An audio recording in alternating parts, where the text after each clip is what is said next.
Welcome. This is Brenda Power, Medicine Woman. So we're going to have a great day today. We're going to be talking about the universe. And the universe is speaking to you. Okay, what is the universe saying? The universe is responding. It's very important to understand what that even means. So we're just going to welcome a few people into the room. And as always, remember to share, to like, and let's get this message out there. So I have this Harry Potter cup, and I love it. So, well, thank you, Amy. It's a little bit frizzled today. I did not feel like flat ironing it, and I thought about curling ironing it, but then it's like, nope, got too many things to do. Hi, Brenda. And we're going to be talking about how does the universe work for you? How does it listen to you? How does the universe respond to you? We're going to take and look at some of the sayings. So, think about it. What sayings have you heard? Like, the universe will take care of it. What does all that mean? I've had an interesting weekend.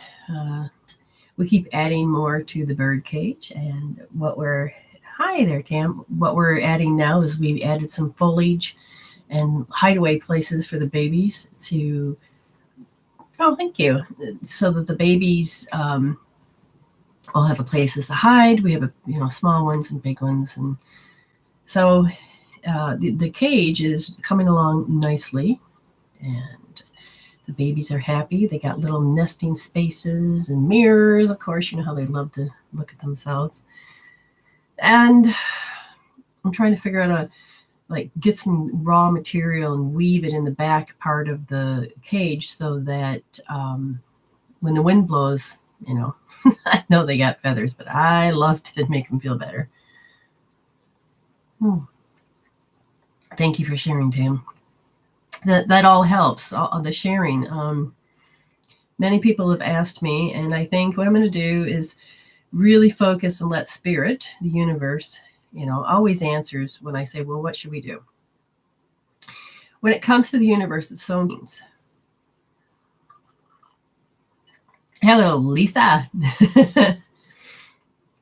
Wow. Yeah, do you like, so Patricia says that you look very pretty. I think the colors work. The choker works. I don't know what I did with my Indian necklace.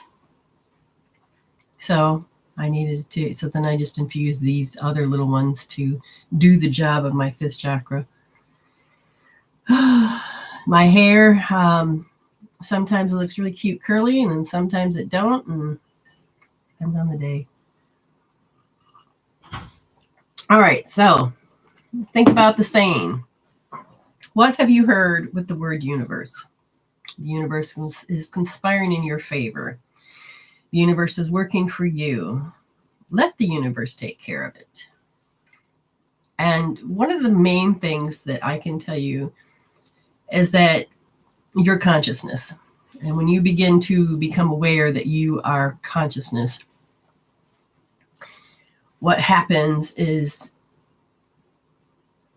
shift your thought just for a moment. I'm consciousness. What is this? What is that? Okay. It's not that I'm self-conscious. I'm self-aware that, oh, look, I have wrinkles on today. Oh my God, everybody else can see them. No, that's ego. Self-conscious. And then, but consciousness is an overall thing about, that is what spirit is. That's what the universe is. That is the ultimate thought. And what creates your reality is consciousness. And it's not just spirit. The way that spirit has taught me and showed me and communicated with me about the aspect of one is that in the samadhi moment, you'll be in such a state you won't even realize that you are that. But as you are becoming a spiritual human, you can begin to become aware of Are you living in two sides of the brain? Are you living in one? Are you, what does it mean? Brenda Power says, ask the universe, thank and the universe has abundance for all. And that's beautiful. Working with that universe. The universe has your back. Yes. So think about it. Just really think about how your mindset is. Majority of the time, if you are walking around as a program, do you understand what I mean by a program? Some of you have followed me enough now to understand when I say that word, you are a program. It's not an insult. It is a fact. That's the way our brain functions. It is the way the subconscious mind records, and it is a very unique part of who you are as a human. I feel completely crooked over here. I'm looking at I could have bumped the camera. I have to fix something. Oh, I think that's much better.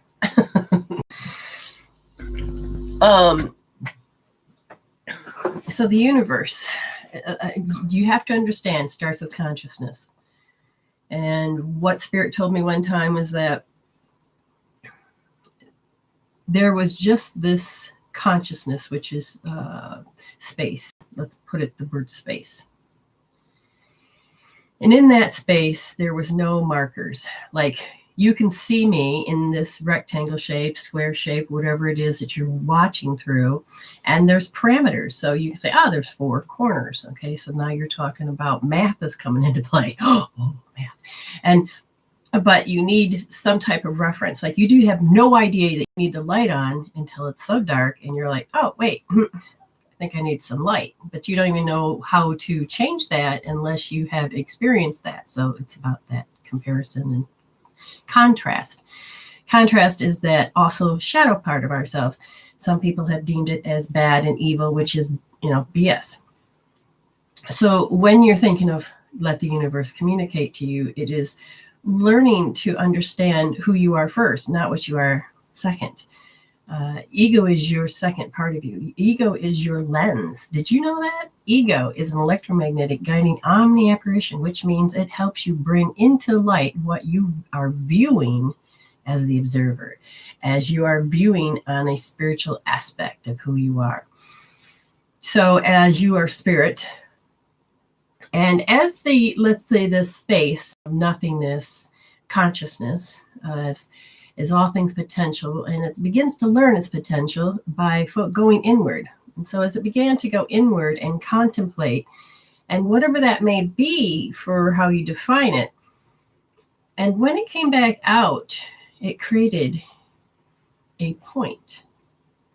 Okay, went in, came out, created a point. Now this point had nowhere to go except for it just thought, it became more conscious, self-conscious of that, I exist. But in this vast of nothingness, okay? And then finally, after much searching, as it went here, it was actually where it was. How do you know it's there? How do you know it's here? Why is it? It just felt like it was going nowhere. So it went in, this point, it went in. Now this point we refer to as spirit, which is God, okay? And then out came, a duplicate, a mirror. It was, a mirror. And the difference is, if you don't know what love is, you have to find out what love isn't. So Spirit says, hey, I got a job for you. I want you to do what I just did. And that was, I need to go inward, and I need you to go create. I need you to go create more points of references, whatever. But in order for Spirit to look at Spirit and to Spirit to do this, Spirit says, but I'm going to give you a recorder, which is your personal journey which is called the soul. Now, you're going to go out and you're going to do this. Now, the difference between a point and this is that you have time and space and information. All of this is in here. Okay. And that is where we are. This is where we create. So every time we say we want this, the universe responds and says, okay. So it's constantly responding to you. So if we say, I want to make some cookies. Okay, this is you. I want to make some cookies, and you're like, I'm going to make some cookies. And then you're like, well, I need this. And okay, you get this. And so it's mirroring. This is what your brain does. It mirrors, constantly mirrors. It doesn't know you're talking to another human being. It just knows it's talking to itself. So it's constantly mirroring. But as we become more ego, we kind of not see spirit. So we feel like we're alone on this journey. And as we begin to over-identify with matter, which is what ego is, over-identifying with matter. And how do we over-identify with matter? Well, it's based on emotions, and emotions are of the body. The emotions is past. It's telling you that you've had a past. It's telling you that your point of reference is the past. And what's important to understand that is that it's good to have points of reference. You know, we have history, we have culture, race, we have gender, we have, you know, it's not just about dividing. Now, ego divides it up, so it's war and separation. Spirit looks at it and goes, oh, potential, potential, oh my gosh, you know, and loves every creation it's done, even the nastiest creations. But how could that be? I can't accept this, therefore it can't be right. Well, you have to understand that the more that your brain communicates with the divine universe and the divine aspect of the matrix of God, and when you in that state of pure thought, which you're not being a point, but you're just pure thought, and you're pure consciousness, and you're in that state, and you're taking your ego contemplated mind to some degree, and you had that question and you asked the Almighty, creator of all that is, you know, why did you send people to hurt me? Now, this is what happens when you get into a very deep meditation. It's a transcendental experience, because you can get, once you get your heart and your mind in sync. Dr. Joe Dispenza will talk about it all the time. Your mind will receive the information from spirit, okay? Your heart's expanding because it knows how to get into the love state. So you're expanding, loving, getting your love. You're intentionally making yourself feel, oh, I remember that time when I got that new toy. It was like, woo, when you're a little kid, you know, you're like, ooh, I can't remember that stuff. You can remember emotion because you can do it so well. With anything in negative, trust me, anything negative you can do, you can remember in detail, and you can use your right part of your constructing of your sensory system to reconstruct it, and you can redefine it so it's never the same as the original. You can do that with your heart. You can do that with positive love, and you can do that with the feeling nature of just feeling the sensation. You know what an orgasm is, right? Okay. And the thing is that when you get those certain states, but you got to get your mind in sync. And when you get your heart and your mind in sync, and you're in the moment, you're downloading the divine matrix, there are people that spontaneously heal. What do I mean by that?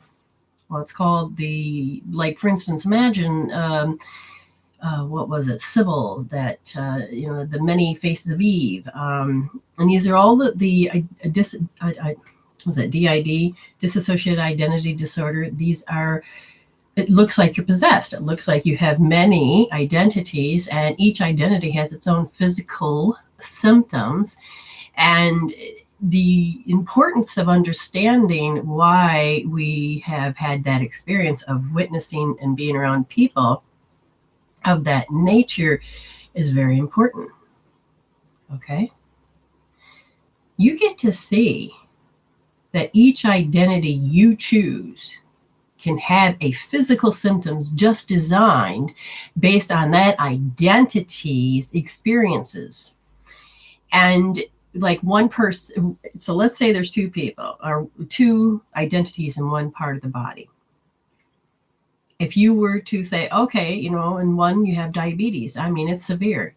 And then the next one pops in, the body says, oh, there's no diabetes. What are you talking about? There's no such thing. And everybody blames it on the body, but it's not. It's about that identity. It's about that brain. The brain tells the body to behave a certain way. And if the brain has a recording in a program that says it has to respond a certain way, then you have to understand that the energy that you create from your inner world to your outer world, it's different. Your experience of life will be different.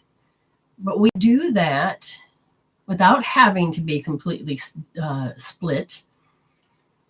And we do that in the energy of the universe. And we allow ourselves to have people, places, and things that are indifferent so that we can see and grasp and have contrast. Now, the universe, let the universe take care of you. This means you needed to develop with your heart and in your mind, not your ego, but you have trust and you have faith. The moment that you allow doubt and frustration, you're like measuring it, going, oh my God, it didn't happen yet. I have a timeline and I should at least seen it. You're not trusting with and having faith. You're not allowing yourself to create the new and listening and understanding that the universe is responding to you. So every time you have those doubts and you have those emotions, understand that was a program from the past that said, I had this experience before. So I got this. I already know what's going to turn out like shit. Okay, but that's just one part of you. And when you go in and use resolving tools, like I love to do for myself and for others, you can change your world in such a dramatic way by resolving down the chemical peptide of emotion or the emotion that's happening. Now, it's much deeper than just one emotion. There's units of emotions that create these particular programs, but then it goes back further through the timelines of particular aspects, such as era of time, the Viking era, the German era. You just think of all these different areas and then eras of time. And especially think about it right now. You're with me in our era of time. Look at the paradigms. And if you look through history, how woman was supposed to be under the thumb, how it happened, and you're like, why is it still happening? Why haven't we woke up? And some of the millennials are like going, well, why are you allowing that to happen?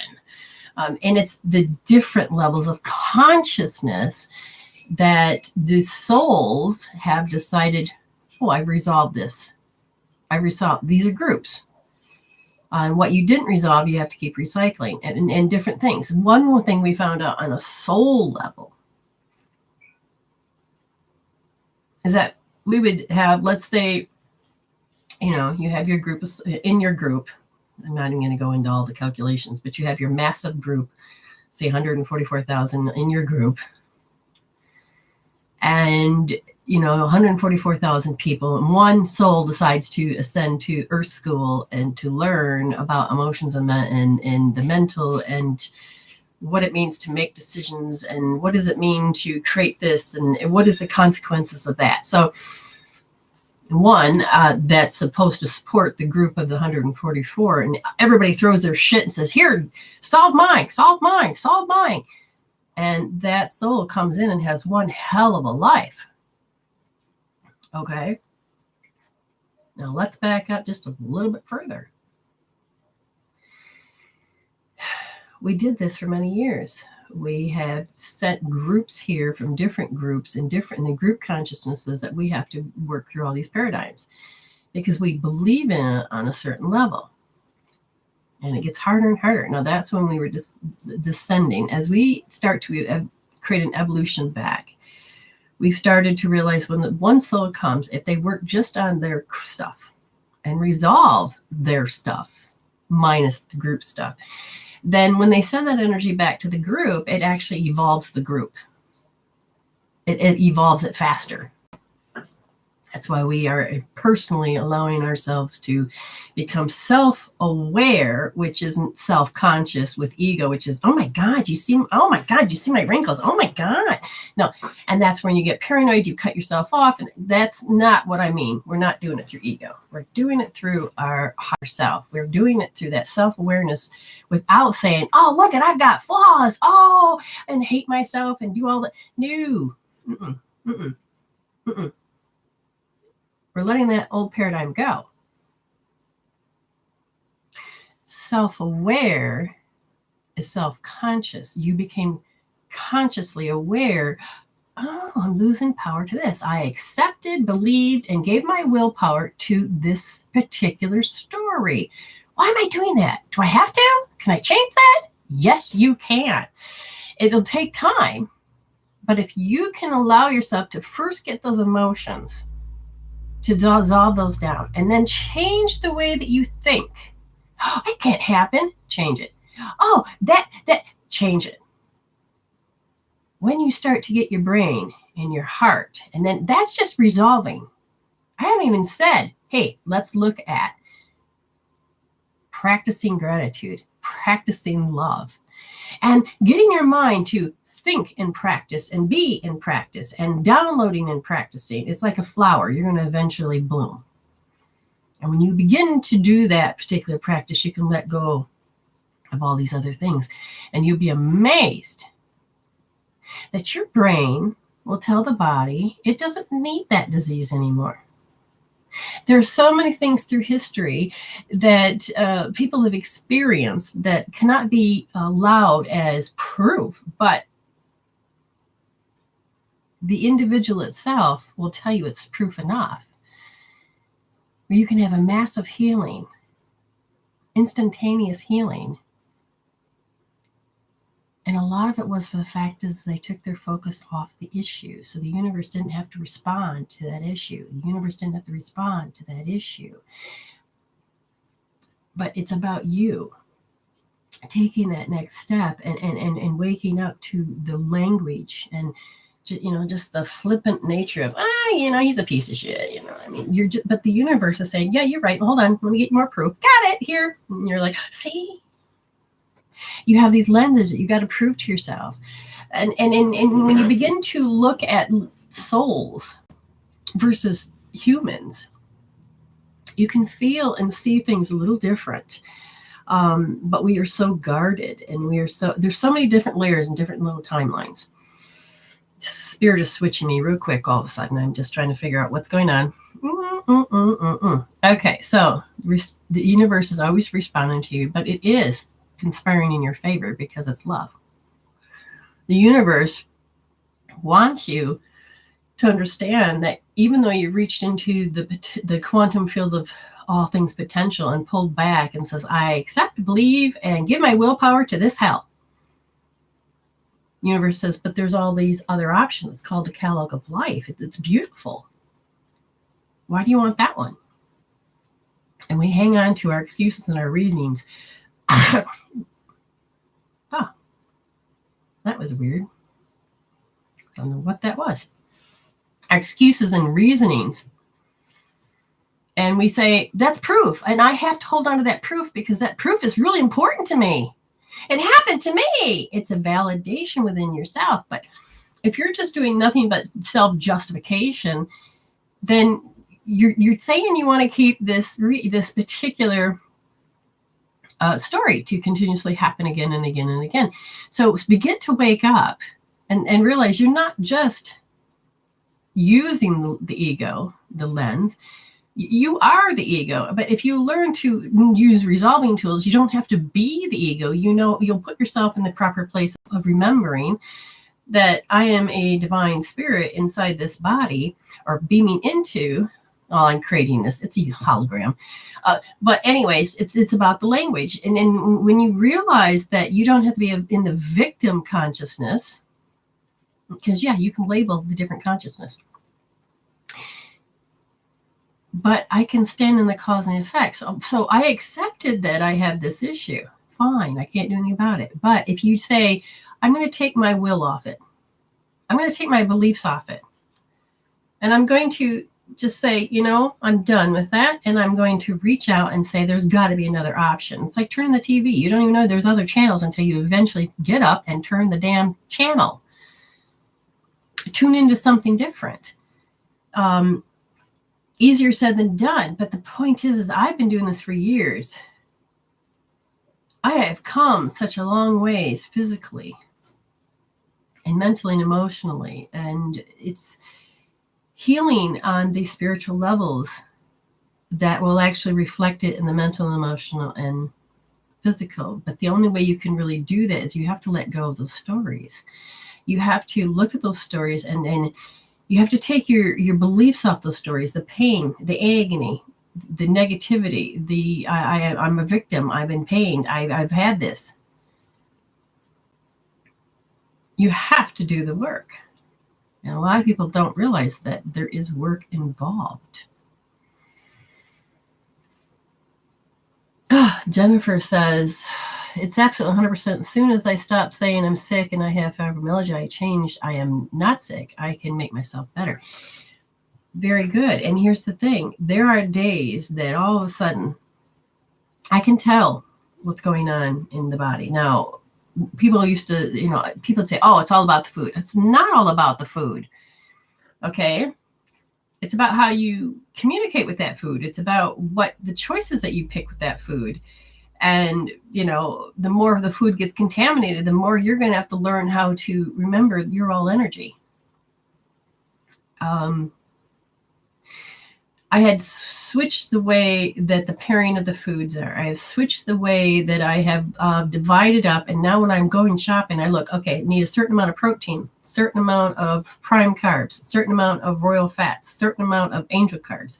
And I go through and I say, so I know that I need more angel carbs to be able to really change. And because you can create a detoxing with foods and changing the body's burners so that it burns correctly. And as I began to do that, I noticed, like, for instance, my heart rate, most people don't know this, but I didn't until I got my Fitbit. So my resting heart rate is like after you exercise and you rest, how does your heart just rest? And when I first got here, it was close to 80. And, I moved here pretty much for my health, but for love and everything else, and joy and happiness, and moving into that big ball of love that I moved to. And that was my reward, because I had done a lot of the work and healing, and, life actually got better, even though I didn't believe it. But then I started to heal and let that go. And I trusted the universe, and I gave it my faith. And I said, thank you every day. Learn to understand gratitude and receiving. And the universe says, oh, good, she's paying attention. We got your back. We're conspiring for you. And every time I had a down day, I would cancel, change out the vibration, put my order back in. Thank you for the joy. My GPS is set to happiness. And then, anyways, I get here and I'm like, oh. So then I watched how my resting heart rate, I exercised, I lift weights, I did cardio, and I got it down to 76, and I was so proud of myself for that. And then I got it to 74, and then it jumped back to 76. I'm like, oh my gosh. And then I had it at one point 68, and it went back up so suddenly, and I'm like, what's going on? And I know that my physical body is talking to me. So I have done different regimens. And so this time I says, okay, now I'm going to just intentionally use my food, put love in the food, but know how to use certain amounts and when to eat them, because I have to go to the circadian rhythms, which is the meridians, the meridian clock. You start paying attention to the meridian clock. So as I started to pay attention to the meridian clock the best I could based on my schedule, just food alone, my resting heart rate was 74. Geez, I could feel it. And then within a few days of focusing intentionally on when to eat, how to eat, boom, my resting heart rate went from 74 to 69. I'm like, wait, what? That was, wow, I could feel the major difference in my body. And the choices of food, the idea of eating food and the tasting of the food, none of that thinking was the same. It was like, oh, instead of yuck, yuck, yuck, it was like, ooh, I'm a chef today. And then it went a little bit further, and then I watched it. It was hilarious because I was talking to my husband. I said, hey, it's 69. And then I go, wait, no, it jumped to 66. So I've had it 69 for a good, like maybe a month. And I'm talking to him, like, hey, it's 66. How cool is that? And then I'm talking to him the next day. I'm like, oh, yeah, 66. I look back down, and I watched it jump right then from 66 to 65, and it's been holding steady at 65. The resting heart rate. Now you got to understand, when you're trying to sleep at night and my resting heart rate is 65, if my heart rate is going at 72, I'm not going to go to sleep. My brain's not going to go to sleep. It's not wired to fall asleep. My brain will start to go to sleep and sleep really well once your circadian rhythms are running. So you would then tap certain points, okay? They're called horror points. But I noticed that when the heart rate drops below your resting heart rate, you'll get tired. Oh my God, you'll be yawning. You're ready for bed. That's just in food. But it's the understanding and the combination and the timing of the food. And my body is like going, I'm happy. My liver's happier. My health is happier. My cells and the inches, I've lost 3 inches around my waist. And it was like, whoa, wait, what? That wasn't even without exercising because I hurt myself. So it's like, okay, try a different way.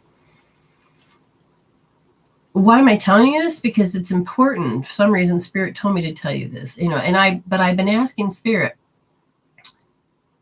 I know that transformation can be anywhere. So it's about in your belief system. So as I began to believe further, things started to change dramatically. And physical body, my pain, I had to go and figure out what was going on before I discovered there's scoliosis going on. And the pain, and when the doctor finally said, believed me, not the doctor, the chiropractor, then the doctor had no choice because there's proof from the x-rays and everything else. And then it was like, what do I do? Then I said, Spirit, I know you got my back. What do I do? Because they're telling me to stay on drugs. I ain't doing that. I'm not going to the chiropractor 3 times a week. I have no money for that. What do I do? Yoga. Stretching is different than yoga. Stretching is such a thing because then you can use your roller, and that's just a piece of a material that's hard so that you roll your body on. But stretching itself, doing particular core exercises just to get that going. When I started to move the body, because my God, the body's always saying, I need to eat. I need to poop. I need to sleep. Well, it also needs to exercise. It needs to stretch. It needs the immune system to get going. And when I finally realized that I was focused, didn't get off my ass and do something. And even though I had got off of my ass and did something, I had to learn what it was my body wanted. So yes, I cleaned out a lot of emotions and resolved a lot of the mental stories. But I also began to get enough education to change myself. And I just wish that the education was out there for all to have, because you can really change of what it is. Now, sometimes hunger itself could be just water. I had to pay attention to that. And hungry is that my body's way of telling me something. So I learned that sometimes it's not that it wants food, it wants a hug. It was like, what? Water and hug. Yet I feels like I'm starving. Wait, what? Oh, I'm starving for attention. I'm starving for this. I'm starving for nutrition. And what's unique is even though I'm eating way less, but I'm eating way more because I wouldn't eat breakfast or lunch. I have breakfast, lunch, and dinner now. And my body's like, we're not hungry. We're not even wanting a snack. And I'm like, wow, you're an amazing machinery. And then I'll be rubbing certain points because I'm made of energy. And when that energy gets stuck, you will get symptoms. It has nothing to do with whether it's food or not. And people will call, I'm going to be teaching source point healing. And source point healing it's all about your meridians and energy. You are energy. You are these points. And like I have a pain in my neck and I cannot reach this point in my back, but the point tells me a story. And so I thought, okay, since I can't really rub that point, I'm going to look at another way that I can affect the energy by rubbing somewhere else on my body, or I can start to remove the emotion that caused it to create that energy traffic jam in my body. So there's many different ways in source point healing. I mean, it's not something new. It's just the way that I'm going to be approaching it and talking to you about it, which makes it incredibly important for all that don't want headaches. You can get rid of it like that. Sometimes, physical symptoms of being sick, you can get rid of it. Amy has been, I don't feel good. Here, rub this, or use hope therapy, and I'm trusting that she's taking and recording down what she did, her symptoms of what was happening, what she used, and then how she felt afterwards, and how fast did it take? Did it take only 10 minutes to change? Because that's the data that, and eventually more people are going to be doing this. Okay. Now I'm going to turn it on my email to see if anybody have paid readings. Now I do have up there that if you want to have a 15-minute reading or healing after the show, then that's possible, because it can happen.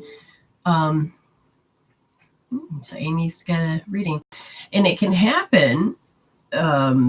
We don't have to be on air. That's what I'm saying, is that, so instead of paying $30 for 15, you can get it for $22 for 15. And that way you can get your reading, but we do it through video. Or you can have 11 during the show, or you can pay $7 for 6 minutes. And then after that, hang around, you get free readings, a minute reading.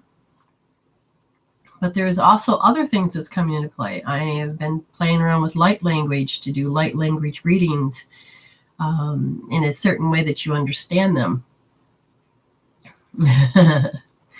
And that's important to understand. So divine timing, divine matrix, the universe is always, but you got to remember, you are your universe. You are the one that's looking and viewing and noticing what you're collaborating with, what you are working with. Okay, so the first person that's paid is Amy Schmalz. Oh, make sure this is on. I've rearranged my office a little bit. And some of you, there's my certificates over there. That's Nemenhaw, and then that's the University of Metaphysics. Oh, someday I'll get that darn. I've been asking universe to show me how to do certain things because I'm terrible at writing, and I'll get that dissertation done one way or the other. And I'm hoping sooner. Now, hopefully this will set right. Okay. So, Amy, if you wanted to call in or whatever you want to do, it's up to you. And here we go. And here we go. Come on. I'm answering, Amy. It's just not working. There we go. Hello. Hi. Hopefully all of you can see her, because I moved the iPad in a different place. So hopefully you can. I like that up there. Yeah, there's a lot going on up there, man. Yeah, you can actually see me differently through the iPad. Okay. So just before we begin, just let people know. Now, this is Amy Schmalz that has been, we did it heavy in the beginning and lighter, because now she's moving into that state of, if Brenda wasn't here, did I retain anything Brenda said? What did I learn? Can I apply it? What can we do? So you just kind of give a short journey about your life, before you started listening and applying all of these tools. Lord, it was, same thing, different day. That's a good way to explain it. I mean, you just kind of go through life, and whatever happens, and, you don't really think anything of it. It seems like you're moving and you're living, doesn't it? Oh yeah, but you're not. I mean, there's. How did you know that?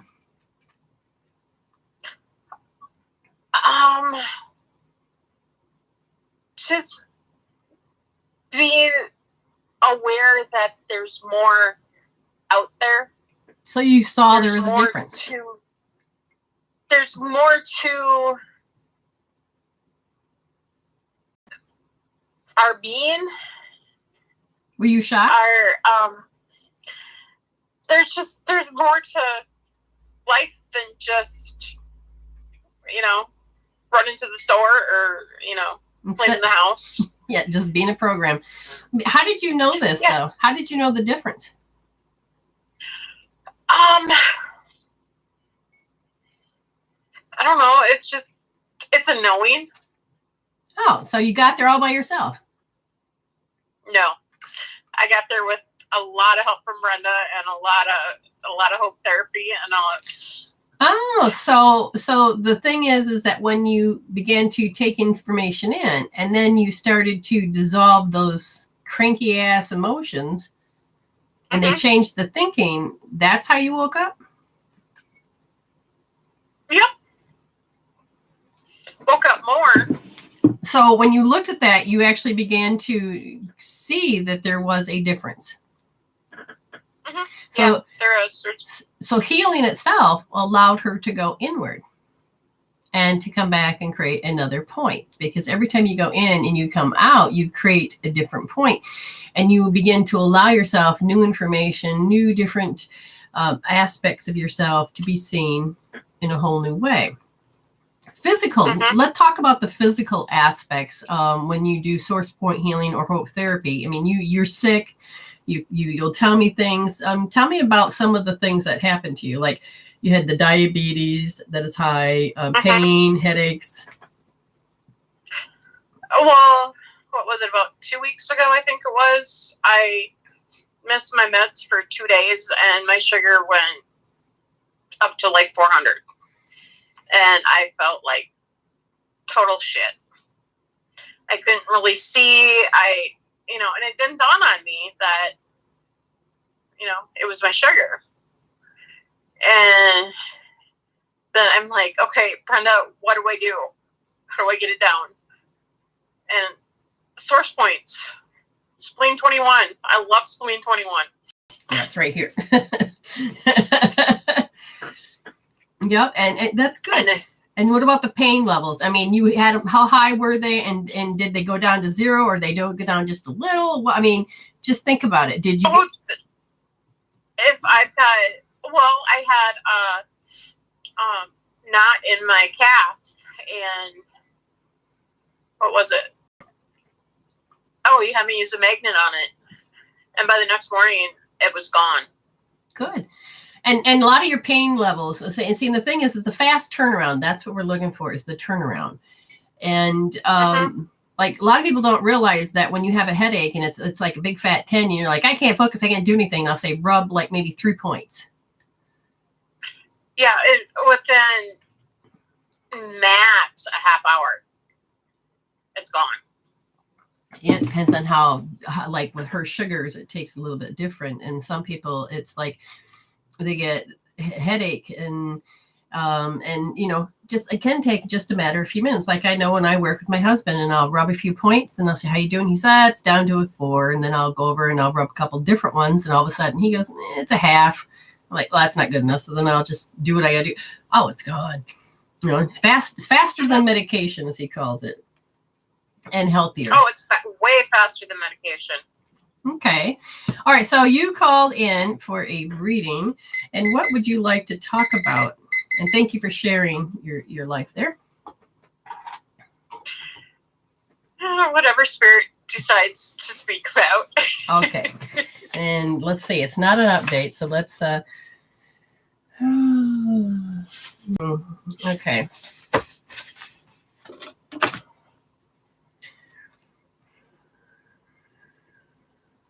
All right. So Spirit says that you don't have, there's something to go with inner peace. seems to be a little bit upset. Okay, so I'm just looking at something real quick. No.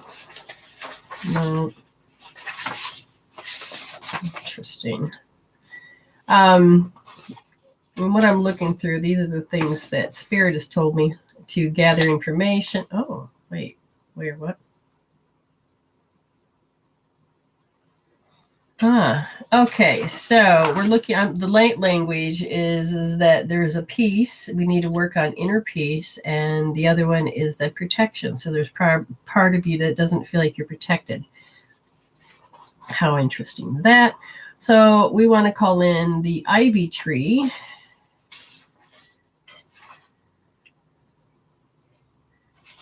And copper, the symbol of copper. How interesting is that?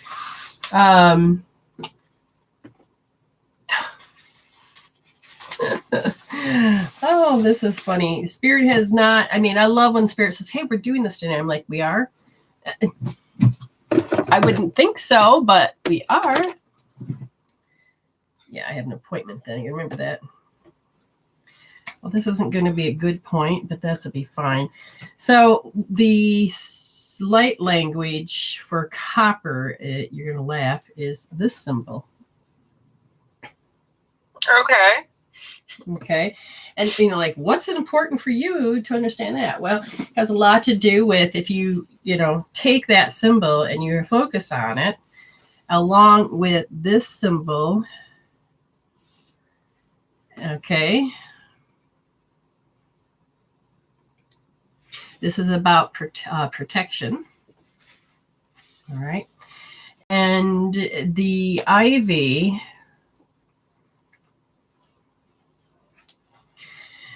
these symbols, I don't know how to explain it. If you were to meditate on these symbols, you would, with your particular part of your reading is, you will allow yourself to shift, I should say. This one's just a little bit trickier to draw because you're deliberately calling in a frequency other than, and this one's peace. Oops, you can't see it, Amy. Sorry. All right, so you'll watch the video and see your signs.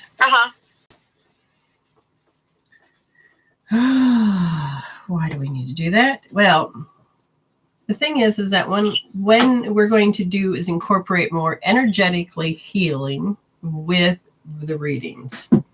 Oh, we are? We're learning at the same time, Amy. Wow.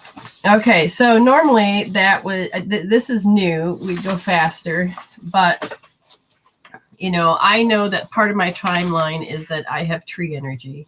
I think I was a tree spirit at one point. So these symbols, the inner peace that you have issues with has a lot to do with the unit. The meridian unit is two or more emotions that are firing at the same time within the body. And in this case, it is overtime hopelessness. This has followed you through and in the timeline that you've had way back. And this is during Atlantis and Lemurian time, from what I can see. You also had it through, I don't know if it was I see Vikings or Celtic. What I'm seeing is the overtime hopelessness. If I asked a little bit more, they said keep going with the unit. Okay, so you have overtime hopelessness, guilt. What are you going? Weakness? Okay, so there's a belief in weakness. Belief. You accepted and believed guilt and overtime hopelessness. You accepted, you believed, and you gave your willpower away. And this part of you that comes up, they're going to use the word come up, and it affects the second chakra and your sixth, the back, which is your will, the will. Okay. In this case, it's about what are you going to do with your energy? I'm not. I gave it up because of overtime hopelessness, guilt, and the other. Tell me more. You don't know how to carry out ideas in a practical way to sustain your life. You know how to do it with hobbies and things like this, but to actually say, I'm responsible for this because in the position that I could see you in, my face is turning red now. That's interesting. I'm just watching different parts of my face, deciding it's going to. That's interesting. You focused on the physical issues and you lost your way. So your physical issues are actually your guiding post. Yeah. So they're saying your physical issues are your guiding post of how to be and function as a human on this planet to survive. So, you can create yourself to be sick. You can create yourself to be unsick. You can create yourself to be in a situation.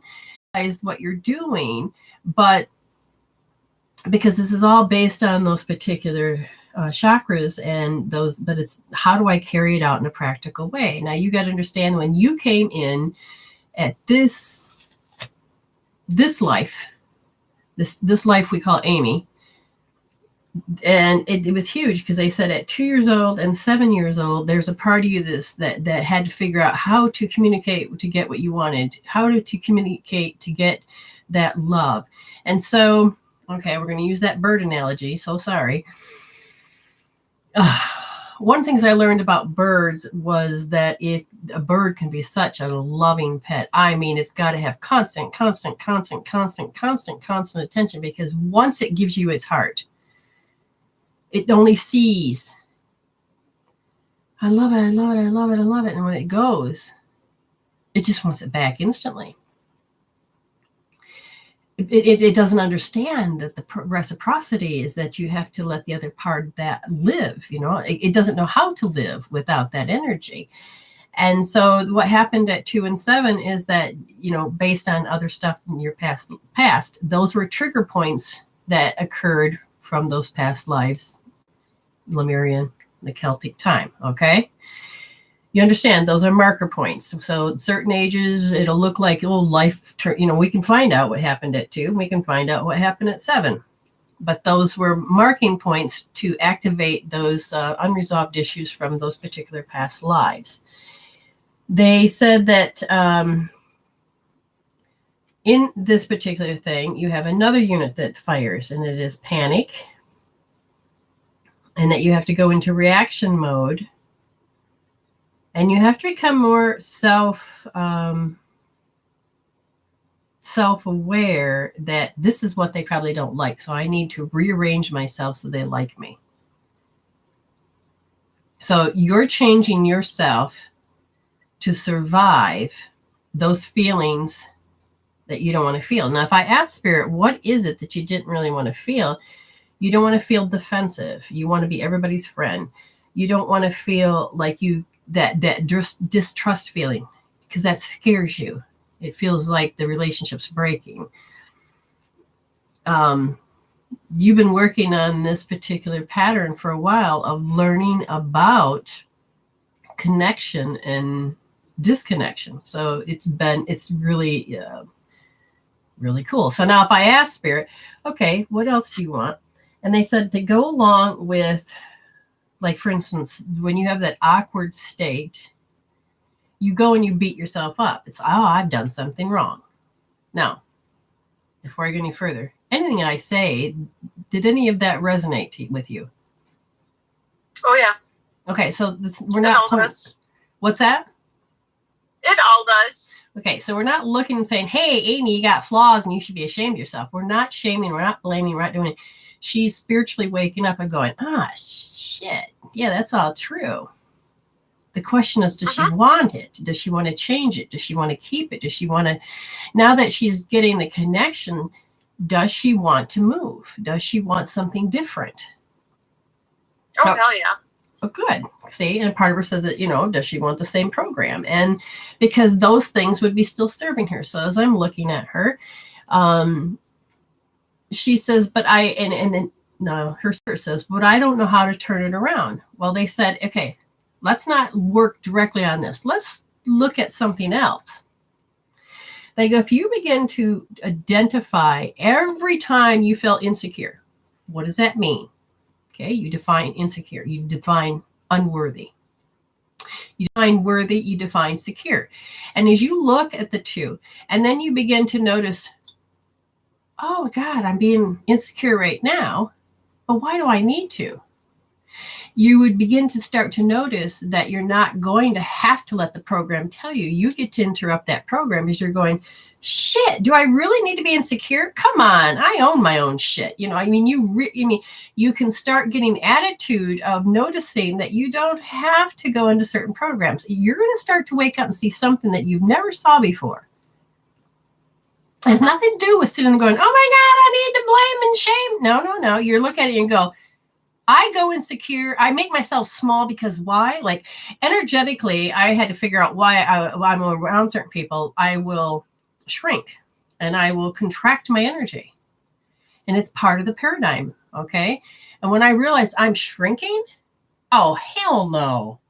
And then I look around, I'm like, why did I do it? Oh, I so get that.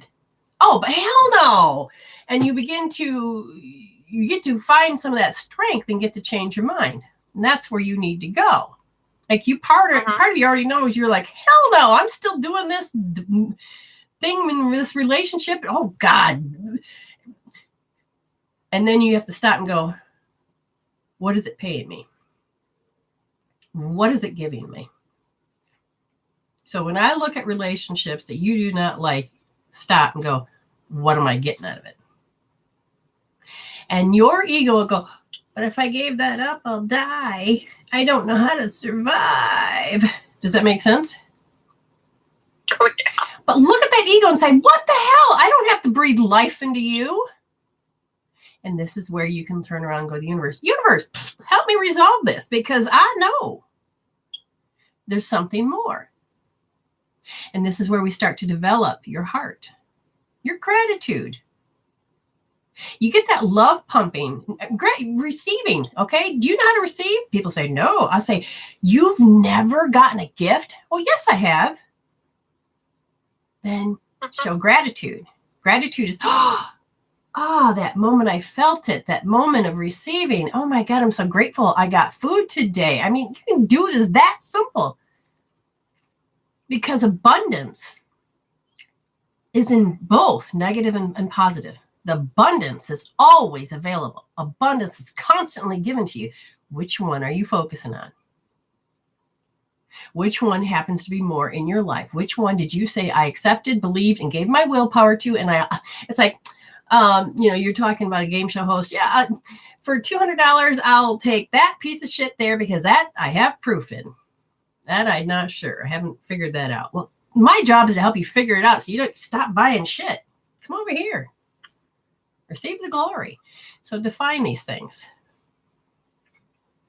So part of your homework is to notice that when you're secure and everything else, and all of a sudden that insecurity kicks in, understand that you're muddled instability. Everything that was stable becomes very muddled. And your head goes, oh. Notice the emotion, what your head does is it's like it makes you lose faith. It makes you lose that you can't do it. Oh, I don't feel like focusing on this today. And it's just a program. People say, oh God, my head's off. Maybe I need something to eat, or maybe I need this. No, it's a program that says I have to block myself. So the next time you're trying to do something and you go muddled instability, you're going to hold R3S. Okay. And you got to decide and focus on it. Your focus on, and it could be just that. There's no words. It's my brain. Oh, the feeling in my body. Focus. Hold R3S. Used that this morning. And then you need to get in there. And then I would say do I'd say 4 thumbs. And that is, K27, spleens 21s, that thymus, and the top of your head. Create a tsunami in the brain so you can disrupt those signals. See, look at my hair decides it wants to be more weird looking today. Just saying that because every time I get on here, I'm looking, I'm like, what's going on with my bangs? our fringe. And so today, look, it's a little bit more even, but now we have some weird stuff that's going on over here. I don't know. Is my mom messing with them again? I'm wondering. But every day, it's like they got a total mind of their own. And it's a conscious reminder that we have consciousness everywhere. My hair says, you're not straightening me today. And it's like, okay, fine. You be curly. All right. Thank you very much for calling in. You got your healing. You inform me later. All right. All right. Well, thank you, dear. Bye. Bye. So when you think about all of these things, and I'm just reading through. I'm just looking. And then there was a source point for everything that happened. Yeah. I was just looking at Marie. She's talking about different things. So I'm just trying to go and reel through.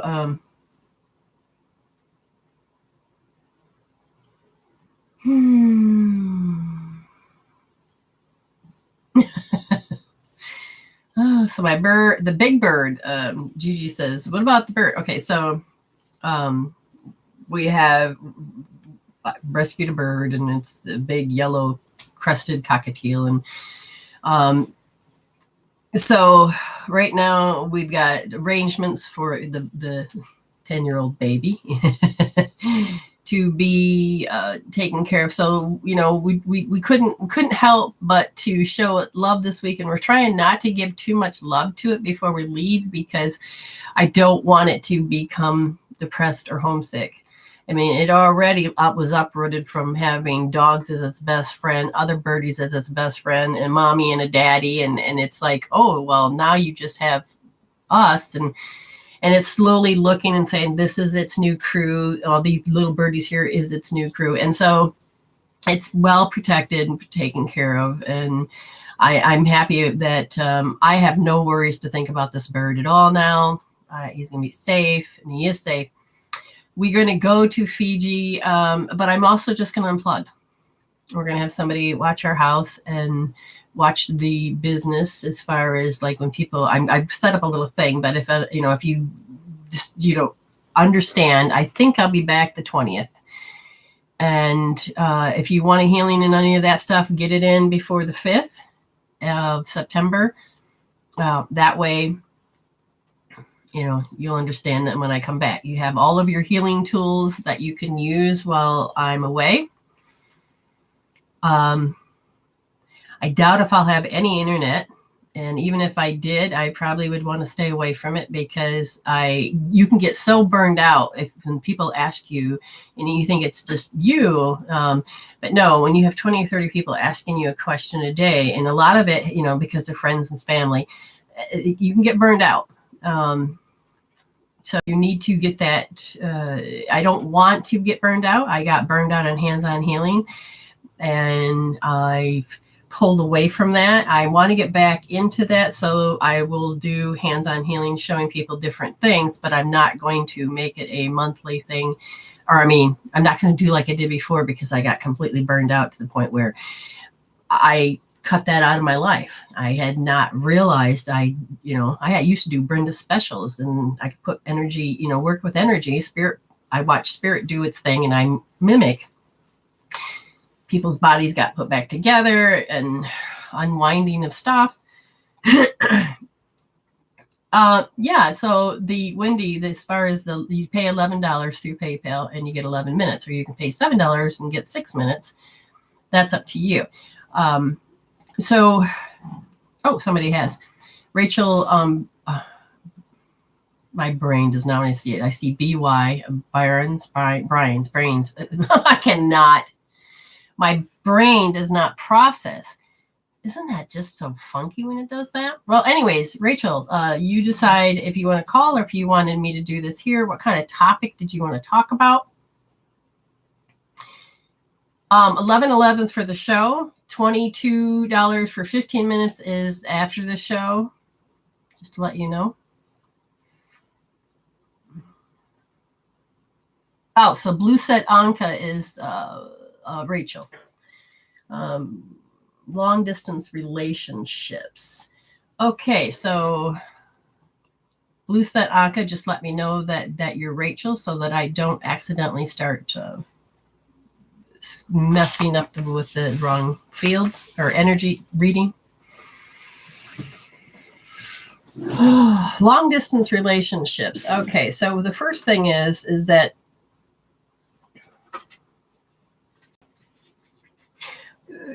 you hold in mind, I'm going to wait just until, there's the response. Okay. So the yes, please. I'm assuming that is Rachel. Okay. You heard what she said, and you know who she's focusing on, and you know the whole story. And we're just going to.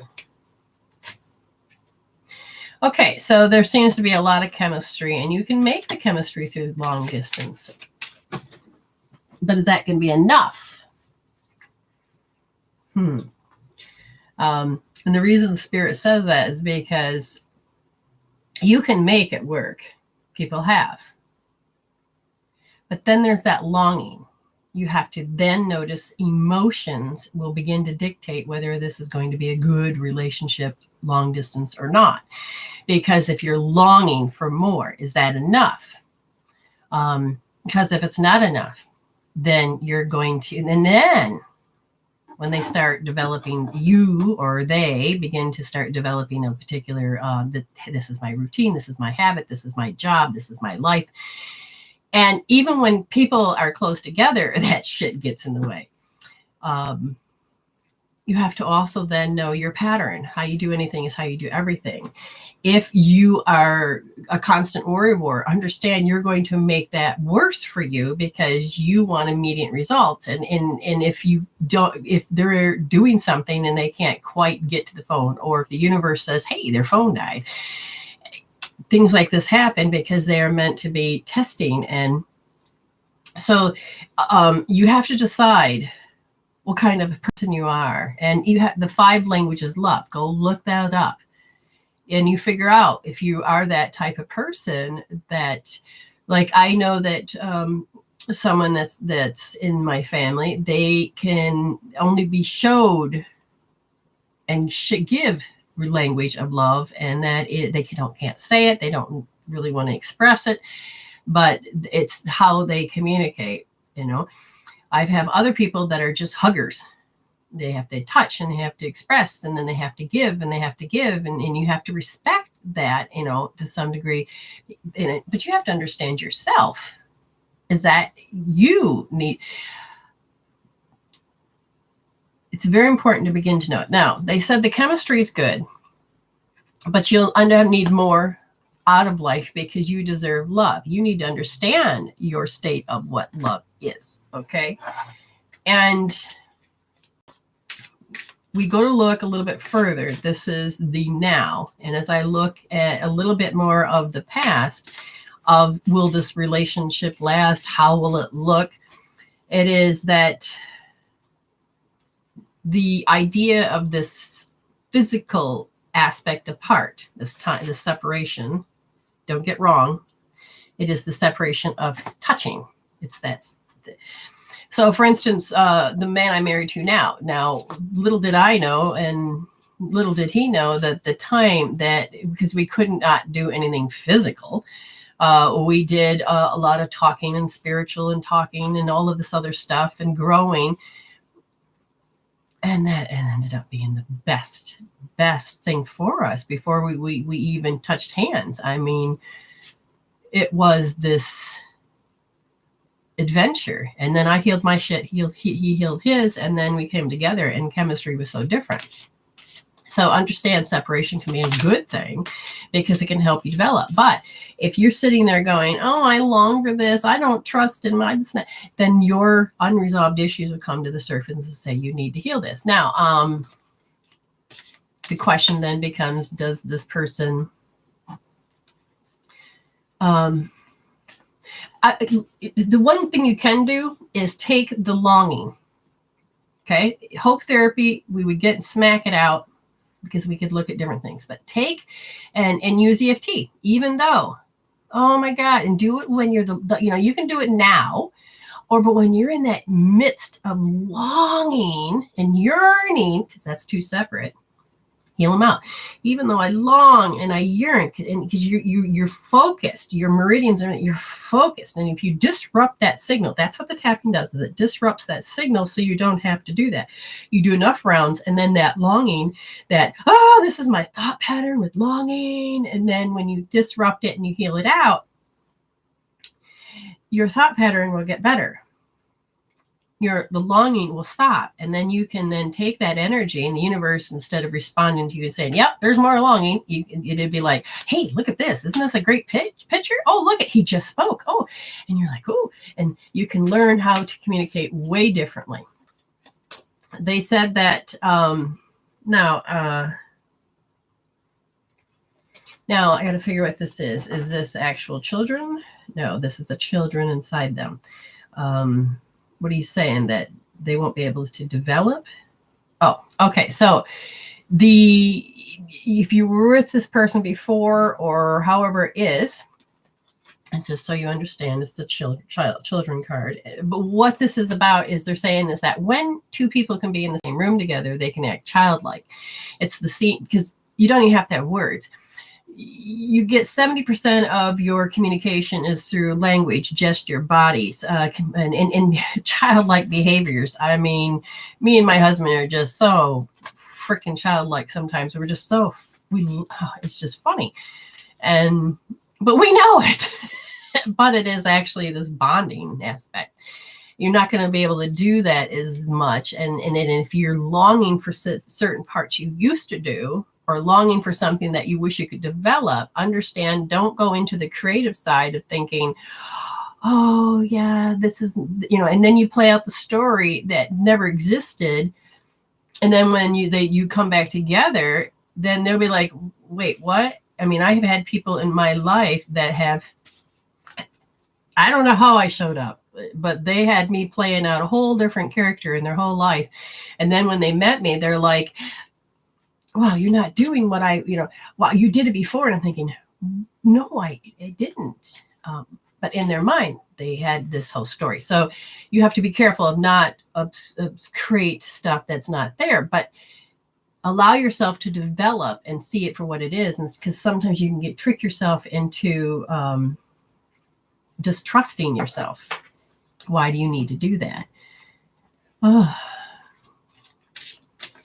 Now let's look a little bit further. And if I were now to say, we understand that the past can duplicate the now and it can affect your future. So if I'm going to just say, okay, tell me just a little bit more about this future. And that's interesting. I seen two guys walk up to you. Interesting. It's like if you long for something, you'll never see the opportunities. It doesn't mean you can't have devotion, but at the same time, what am I supposed to be learning, Spirit? What is this all about? And in this case, you have to find your playfulness. If you are not allowing yourself to have your playfulness in this relationship, whether it is going out and just hanging with a girlfriend, and you cut that part of your life out, then you're going, this is so weird, but it happens. If you choose, I can't do this, I gotta wait for the phone call. I can't do this because then you're going to be losing life and not living it. Okay. Then this is the strange part. You can start developing resentment towards the person that you so-called love, because then you're like, well, I didn't get to do anything. I did it all for you. So you don't want to fall in that trap either. But they're saying, do give that relationship a chance, because it is such a development for you if you can learn to resolve those emotions that don't need to be playing a part in this relationship, because then you can develop and grow. If you begin to understand to live your life while they're living their lives instead of putting your life on hold, then you can develop and grow. And if you long for, you could really allow yourself to make it through. Now they're making stories come up in my mind, is that you have to make sure you find your passion. Okay, now here's the tricky part of this one. I've seen many shows and TVs and people that this has happened to, that, one person will live their passion and the other person will put their life on hold. And then the one that's developing their passion, they get more worldly, they get more understanding, they get to more about who they are. And if you are not going to be a part of their passion, then you're going to cause yourself to live separately, and you both will create motivations to drive yourself into two different directions, which is you're putting your life on hold, but you won't join them in their passion, and they will grow. And then if you don't grow with them, you guys are going to grow apart, but somehow you'll blame that other person. But you got to understand your part that you're playing. So life can get tricky. You also have to find your passion, because you can be in the same household, and if one person only develops their passion and the other one puts their life on hold, or however it goes, you can grow separately, but you could grow together if you allow yourself to know your passion, or allow yourself to be in the passion of what they're doing. But don't lose your identity just so that they can have one, because you will build up resentment, and it's a sneaky little fucker, because it'll come up and then bitch slap you in your face, and then especially when you get in the argument, and then all of a sudden that shit comes to the surface and you're like, oh shit, I didn't even know it was there.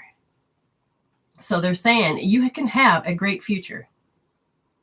You're meant to grow. You're meant to grow together.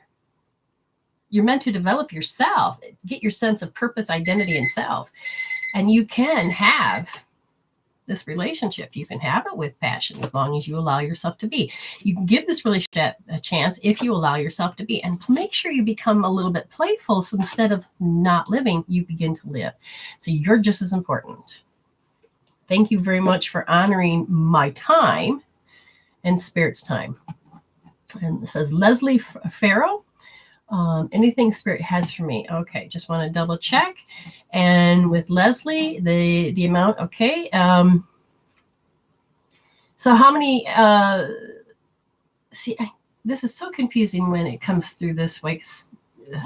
So you paid how much? Just tell me how much you paid, so that way, or because sometimes when it comes through PayPal, it doesn't come through the way it's supposed to, and then it confuses me to what you just asked for. So, but you paid for an 11. You said Spirit says anything. You want a little bit of everything, because I can see a little bit of everything. So the Wheel of Life. Oh, they're saying go look to the Wheel of Life. Okay, Leslie. Let's look at this Wheel of Life. What particular parts of that wheel do you want to look at? Personal touch, the personal connections, and myself.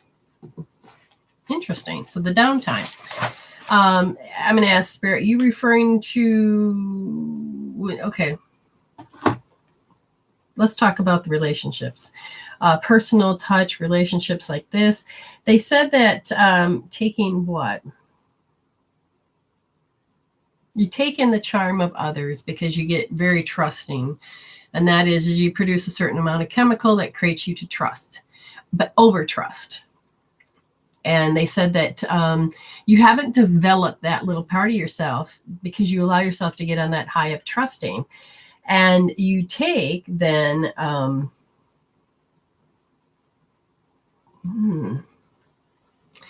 so part of your development is that you have to get out of expecting the expectation, because when you expect other people to be there for you and they are not, the universe will make it so they can't be to some degree. I gotta shut this off. What will cause you to go is into a space that looks like you're greedy. It looks like you're judging. It looks like your ego will take over and then kick you in the ass and cause you to develop. And your spirit will take the lesson in, and if it doesn't, ego will say, shut up, I've got this, and then you're just repeating things. So they want you to take in, what am I expecting? Do I really expect this? Understand you need to move into the spiritual aspect of expectation. Okay? The expectancy. Expectation is, this is final, this is what I've decided, nothing else. Expectancy is you're learning to expect something to happen. But if you trust spirit and you have that faith and you allow yourself to receive with gratitude, what's going to happen is that you are going to understand that these people are going to show up better than you expected because you know that they're a part of your life. And if you're not looking and expecting that person and getting disappointed, and when we live in expectation, we want to knock them off the pedestal. Expectancy is that all of a sudden they may show up, but then a bunch of other people may show up. And you're like, oh, and that was what they were lying to do, was to give to you. And the person that you were totally focusing on gets to give to you too, but also live and to grow and weave in and out of whatever it is that we need to do. Okay. Now, I'm not sure why somebody pushed through an angry button. Hopefully that was not you. So live in an expectancy. You can know the expectancy of what love is. You don't do it and say, oh, this person, tell the universe, oh, I expect people, the expectancy of people are going to be angry at me. It's not to be stupid and say, oh, nobody will be angry with you, but you want to attract the good. Okay. So when you're with somebody, it is that, how are they supposed to show up, or how are they showing up? Because no one can show up to you any other way than you let them. So if you allow yourself to see the good, you'll start to see good, and you allow yourself to move forward. Do you have a story there? No. Okay, good. As this person gets to, if you sitting there going, God, I wish that I just was touched, understand you have a belief that you can't be hugged or touched. And you can long for it and pain for it. Well, that's where you need to heal that, because when you heal the belief that you can't get that closeness, then the universe says, I have to respond to you, and I'll send this person over because that's how they function, and therefore you'll get the same thing, proof. But disrupt it. You're going to get a different response. You're going to get a joyful response that'll occur. Okay, when it comes to, well, that's part of developing, is to break that down, because then when you start to create a gratitude, it's going to come forward. Now they said there's a part of you that pushes and pulls.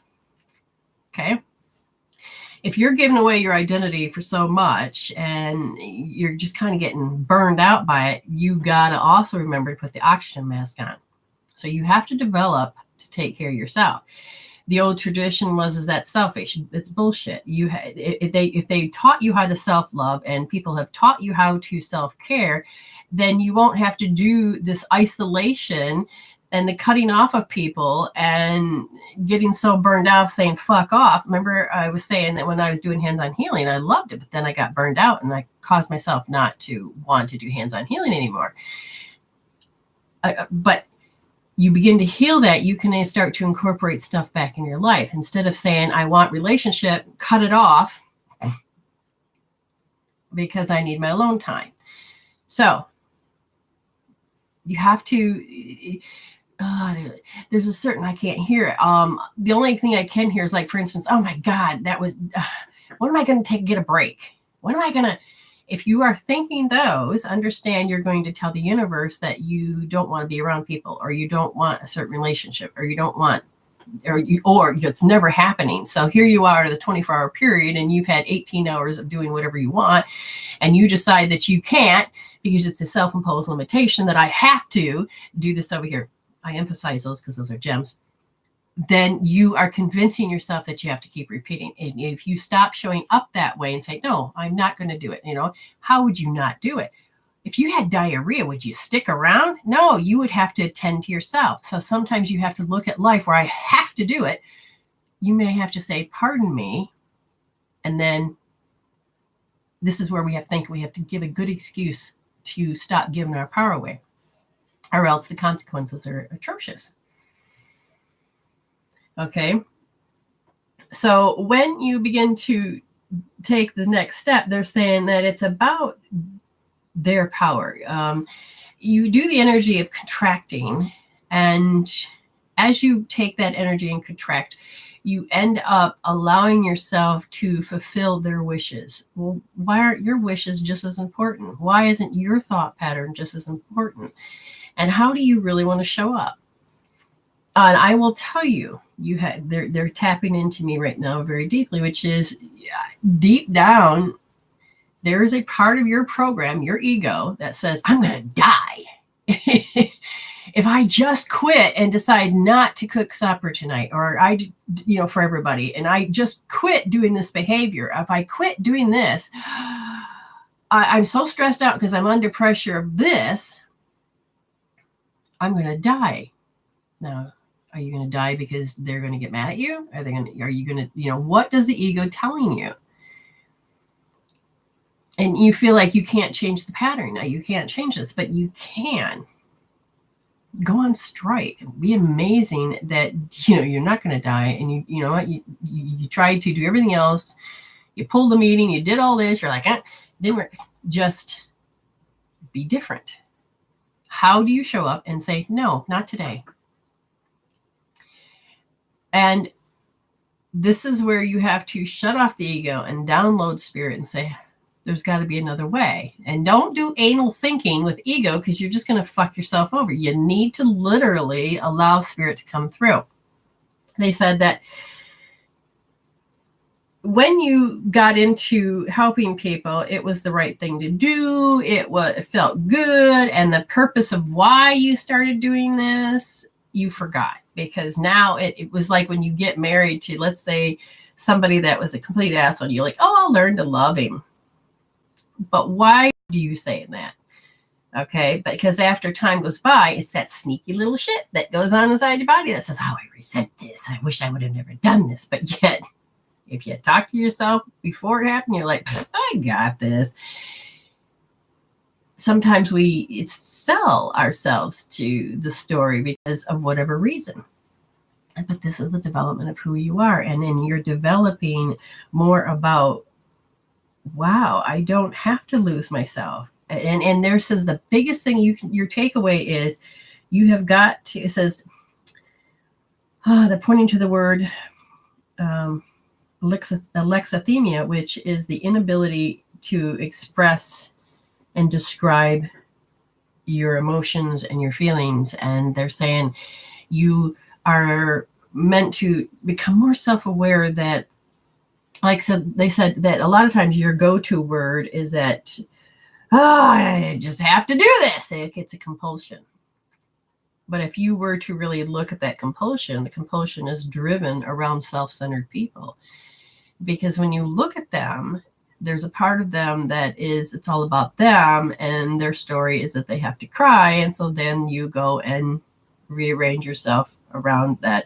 So they're the sun and you evolving around no matter how much that is. Some people are just, notoriously bad, and you can't help but to stop and focus I don't like them, but you will evolve around them. You got to stop. Disrupt that. Disrupt the signal. Understand, you are energy. You're a signal. Disrupt that signal. Even though I do what they want, and you need to stop doing that. They need to grow up. If you were dead, they would find another person to do that to. But you can choose not to be the one intentionally by saying, even though I do this, no, you can change all that. You literally can. And thank you for honoring me. I appreciate it. Okay. So there is no other readings that I can see.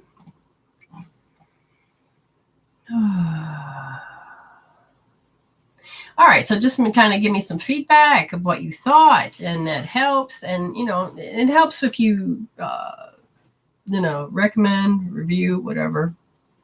But a lot of it is that it's taking responsibility, understanding, and using tools to move out of that space. Now we're going to move into the 1 minute reads. How we do that, if you look up above, where did it go? There it is. It is hashtag MWB, the number 4, me, and then space, and then, Go ahead and tell me, real short. If it's your health, you say liver issues, and breast cancer or whatever. The point is that a relationship, husband's cheating, whatever. Just kind of be a little bit more specific. And then what happens is that I can read of what energy, where did you accept, where do you believe, and where did you give your willpower to away for this to keep repeating itself? Why is this happening to you on a soul level? And that is what my reading is. So it's basically a Akashic record reading. This is it, but it's very accurate.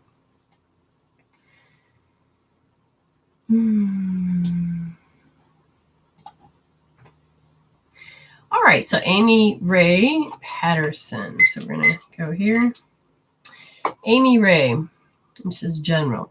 Now, I know that your little heart is like one of the things that's when it comes to relationship, kind of comes to your health, it is that you're learning about yourself. You're expanding and learning more and more about you. And you're learning through heartache, but you're also learning that there's something else happening, that I'm growing, I'm changing. I don't need to be that anymore. And you are moving into this state instead of just saying, I'm going to just let things happen. You're intentionally beginning to change your luck. You're beginning to change the things about you. They says that the best thing you can do is to heal out. I can't figure out how to do this. I can't figure out that person. I can't figure it out. They said you really need to disrupt that signal because you're downloading information, but it's not following through to the yang, and you're not allowing, it keeps disrupting. So, I can't figure it out. That would be the best thing.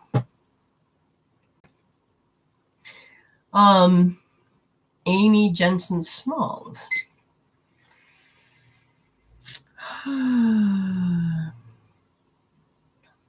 Wow. Okay, it went right down. Hold on, it's moving. It's moving. Where are you going? Why is this happening?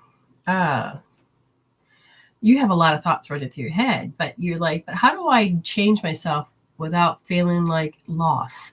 Deprived. Okay, so you have the emotion of deprived because it went right straight down from worthless, insecure, oh my God, I can't do this. Where's myself? I'm irrelevant, distrust, and the rest of the thing is that the reason you do what you do is because you feel the loss. You believe in loss. You believe in deprived. And that feeling nature of being deprived is so strong that it causes a whole heap of other shit to occur. And just understand, start to do L2D and then R2S. Lisa K. Hildebrand. Oh. Your body is going through a lot of compatibility, and so the things that you were attracted to are getting pulled out of your life. The things that you didn't think you could have or be is now coming into your life. This is where I would say the universe is conspiring for you.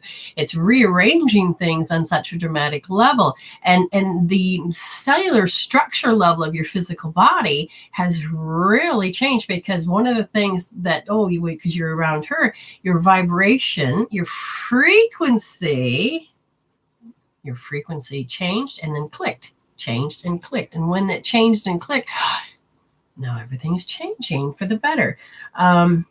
Your mental thoughts will start to kick in as soon as other stuff starts to get more divine aligned. So you're really doing good. And notice if there's any negative stories, any doubt, any of that, tap it out. When in doubt, tap it out. Athena loves. Okay. It's going between worthless and stubborn. So there's something very much an experience that's happening right now, and you may not be aware, but the energy that I feel is bullying. Bully, bullying. Whether it's you're doing it or you're receiving it, but it is the dynamics of the thoughts.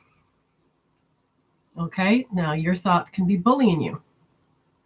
These emotions can be bullying you, and it may not even be from a person. It can be your own self-imposed limitations to make you behave in a certain way.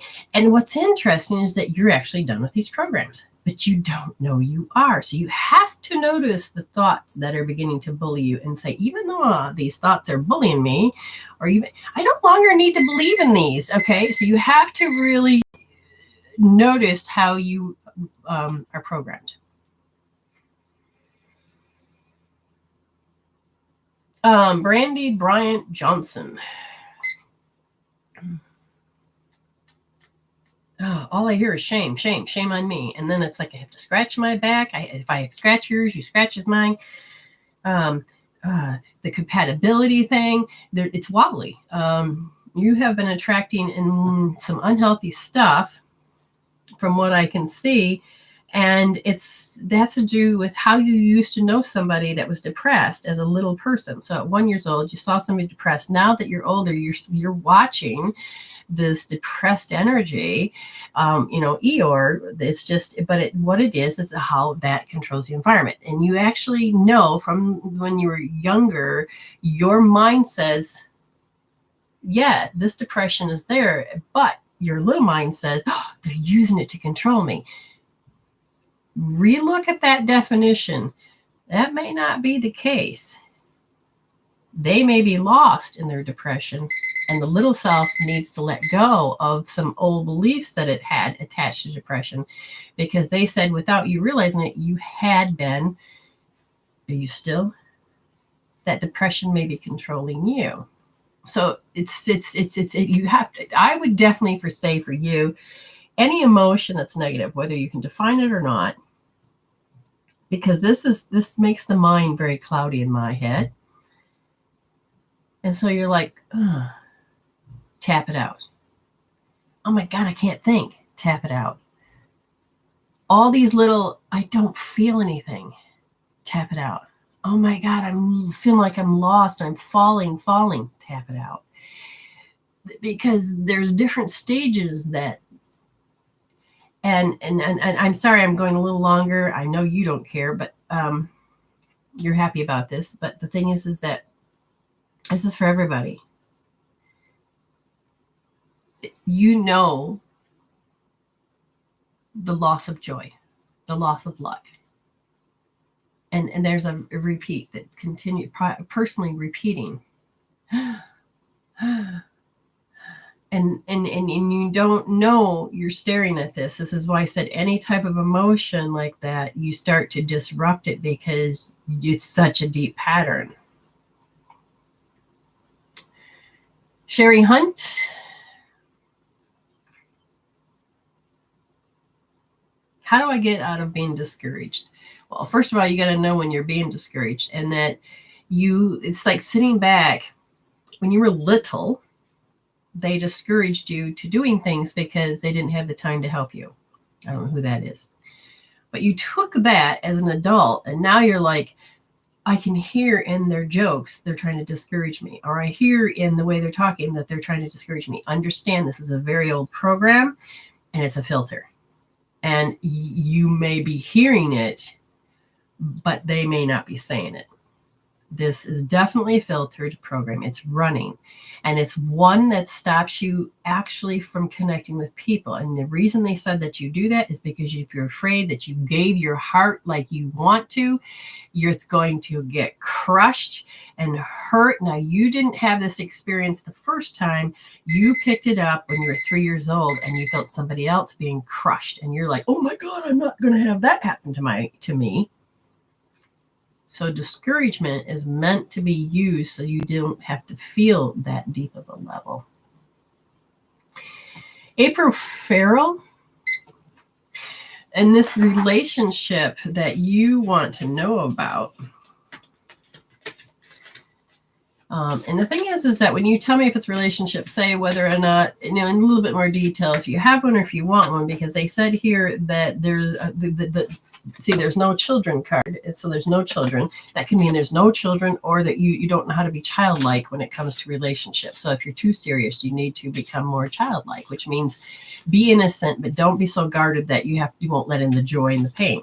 Okay, because sometimes kids are innocent and they go back to letting that love flow. And they said that in this case, unrequited love, which is there's not enough attraction or chemistry to keep the relationship going. Now, they said that in this case, it was upside down. There is a lot of attraction, but you're also going to have that unrequited love, is that you're going to love somebody and they're not going to be able to love you back, because they're not the one that's supposed to love you back, because in your mind you have, this is how I want to be loved back.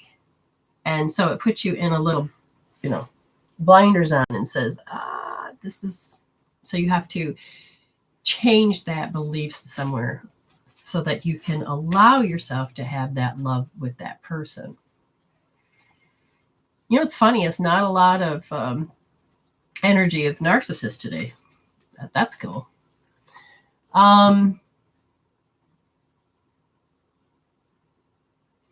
Okay, don't keep asking, just ask once. I'm only going to give you one reading. I've already done you. Teresa Perkins, tapping magnet help for nausea. Gotcha. Okay, so give me a second. Where'd my papers go?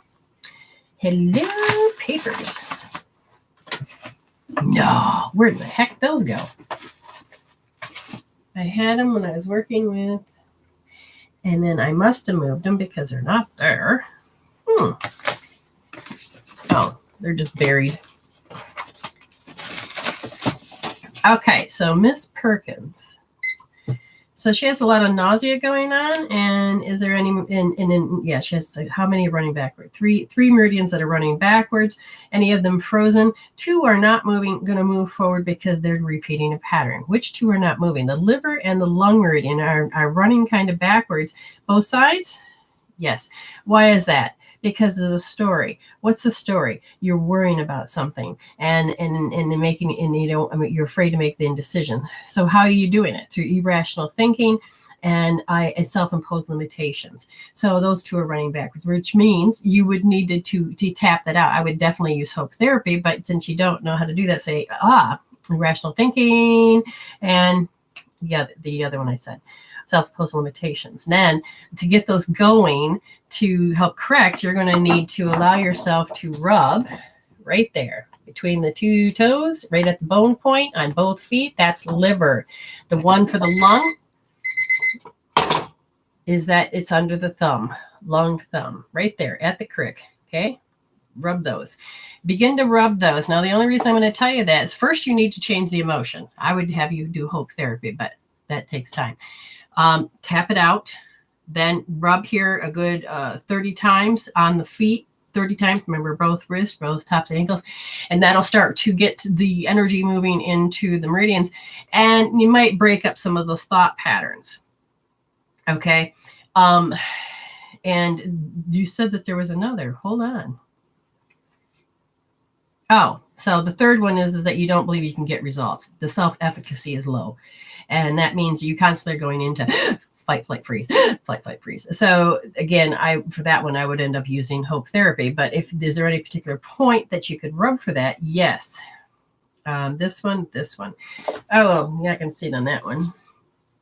Okay, so anyways, on the back, that's a good point. But they say hold up 3. Right there. See it? That third one. You're going to do it on both wrists and rub that out. The other good one is that the gamut point right there. Oh, and those are important. Yeah, that'll work. And that will start to correct it. You don't need a magnet per se. Oh, you do need a magnet. Really? Because the triple warmer won't shut up.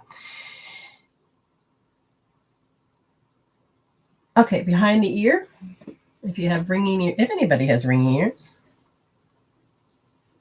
this point right there. Okay, but for you, you have another one right there. So you take your magnet and go back and forth right here, and then rub right here, both sides of the head. Susan, oh, Wait, she said, hi, Renee. Hey, Renee, Patterson, Miss Patterson. You are my sunshine, my happy sunshine. Okay, discouraged. You have a pattern that's going back to discouraged. Okay, so I see at 2 years old, you were discouraged because somebody would pull their love away. Now, as an adult, what happens is everything's going good, but yet this discouraged comes up. And nobody's really pulling the love away as much as you need to start pulling your love away, because your identity is not about them and out there. Your identity isn't here. And so you keep losing that life force, and that because you got to constantly give because it's the right thing to do. But remember, you're giving too much. And they're saying that you need to stop and let somebody love you, because you're a great giver of love. So open to receive the love to you, because it's time. Marie Cowley, ready? Things are shifting. Yeah. Okay. You've done, okay. So you who's hopeless? You are? You're helpless, hopeless. You're hopelessly repeating a particular pattern. The body. Oh, yours is going to be a little bit more complicated. So in the genetic part of the way the body is functioning, so the body's consciousness is repeating something in particular, and it's part of the matrix. In this case, as part of the matrix is that you're just doing a habit. So you have to begin to break habit. And that is that you have to first begin to notice it. Now, first you got to find out what habit you need to change. When you do that, then you can say, and then I did the habit. But it may be way after the fact, doesn't matter. I did the habit. Be proud of that. Flip the script. How would I change that habit? What would I do different? Okay, so every time you do it, you don't have to beat yourself up. Now, if you're going to play that game, just get a rubber band. And when you're like doing the habit, and you're like, I'm doing the habit, snap. Ow! That's punishment. And then you go, I caught it. And then that's reward. And then flip the switch of going, that habit is this. What could I have done? And then that's usually not going to help as much as how do they do it so they don't do that habit? If they just walk away, or they just have to be done, whatever. You just, how did, and observe, begin to learn how other people do certain things. I'm going to jump over here to Linda Hayes real quick. Linda Haynes. You're doing habit too, my dear. Same thing I just said in the last one. In this particular habit, it says that you're compelled to correct yourself. So is it because of the self-imposed? No. It's a have to. It's a have to because you had a bad experience. Somebody corrected you and did a punishment, and that stuck. Like it's like when they put no, not quite like the fear. No, it's in the etheric body that you know what a picture of what a self-centered person looks like. This is what expected of you. It's you know that you need to change that, and so it becomes a habit. So how do they not behave you? How is it other people don't give to you? How is it that you have to be the one to correct yourself?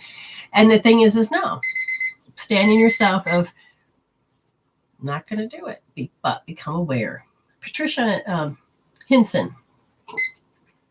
Patricia, what do you can't cope about? Okay, so in the heart area, heart meridian, you can't cope. There's something that you particularly can't cope. Now, I'm going to tell you that I would normally tell you to do hope therapy, but it's okay. Notice that you got to focus on, I can't cope. All right, even though I can't cope, you get it through. Do several rounds of that, because it literally looks like it's repeating itself. And I don't care if you're thinking, well, I don't know what she's talking about. I couldn't cope when that happened. That's what they're saying, is their body's consciousness says, oh, right there. And that's what you're going to heal. Going a little bit further, notice how you can't cope when you can no longer can you cope, that you have to live their way. I can't cope. I can't do this anymore. I don't, so it's forcing yourself to be under pressure. But that would be because you feel like you're deficient, and so you have to do that. Even though I am deficient into standing up for myself, or I'm deficient into taking care of myself, or I'm deficient of knowing what to say, go through that process and heal that out.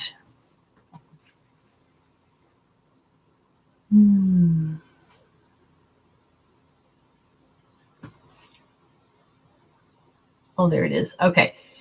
Suzanne Colby Lombardo. The whole screen jumped. I didn't realize that. Suzanne Colby Lombardo. Suzanne. Oh, where are we going? You have a program, an environmental program. So you'll be sitting in the environment, whatever environment, but your body's going to be triggered of an active memory. The active memory came when you're 3 years old. So whatever happened at 3, it just keeps tripping. It keeps tripping. They said this is a psychic trauma, and they said that there's 2 emotions. Psychic trauma is having 2 or more emotions happen, felt at once. Your first one is reproach, and your second one is to be, which is failure. So this is where I am going to do this real quick. You get a magnet. I'm putting it up on the bandwidth. You can pull it in. You can connect with this. Watch it again. Take a magnet yourself. And you can say, oh my God. All right. So you're going to say psychic trauma, reproach, and failure. Psychic trauma, reproach, and failure. Psychic trauma, reproach, and failure. And then psychic trauma, reproach, and failure. The harder it is that you can't say it, the harder, the longer it's in tight. But keep repeating that over and over. And, you only really need to do it 3 times. It doesn't matter what side of the magnet you use, a refrigerator magnet will work.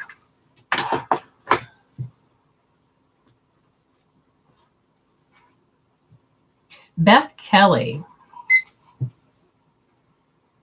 You too also have an active memory at 2 years old, but yours is the distress about world consciousness, and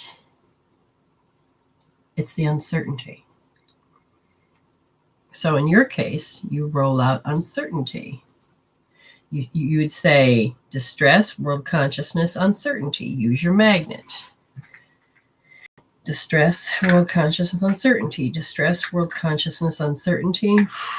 Distress, world consciousness, uncertainty. You've got that hanging in your body, right there in your neck area. Yes. For you need to stomach this point right here. Right there in the toes is this will help you out. That's the stomach meridian. If you have indigestion, heartburn, you need that. That's a great point for that. And it'll help connect you because you have unearthed yourself from the earth, and because of it.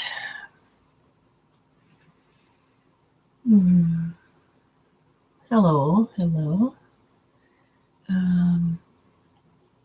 Thank you. Somebody says I like my dream catcher. I love your brain. Well, Amy, you gave me that. Yeah, Amy. I like leather and stuff like this. She painted this on here. Reminds me. It feels like more my style. I usually don't like bracelets, but this one's not dangling. This one's sitting. She also got me this. I love the style. Anyways, you're welcome. Okay, anybody that's new here that hasn't got a reading, you then put hashtag MWB, the number 4, ME, space, what it is you want me to do. You get 1 minute free reading. And those that want one, you go ahead and let me know. Again, that's hashtag MWB, the number 4, ME, space, what it is. And yes, I still take paid readings if anybody wants a paid reading. If you have the money and you want, so normally it's $30 for 15 minutes. I'm offering it for $22 for 15 minutes. After the show, we set up an appointment and you can pay, and then we do a video session. So it's off the air. So as I'm looking now,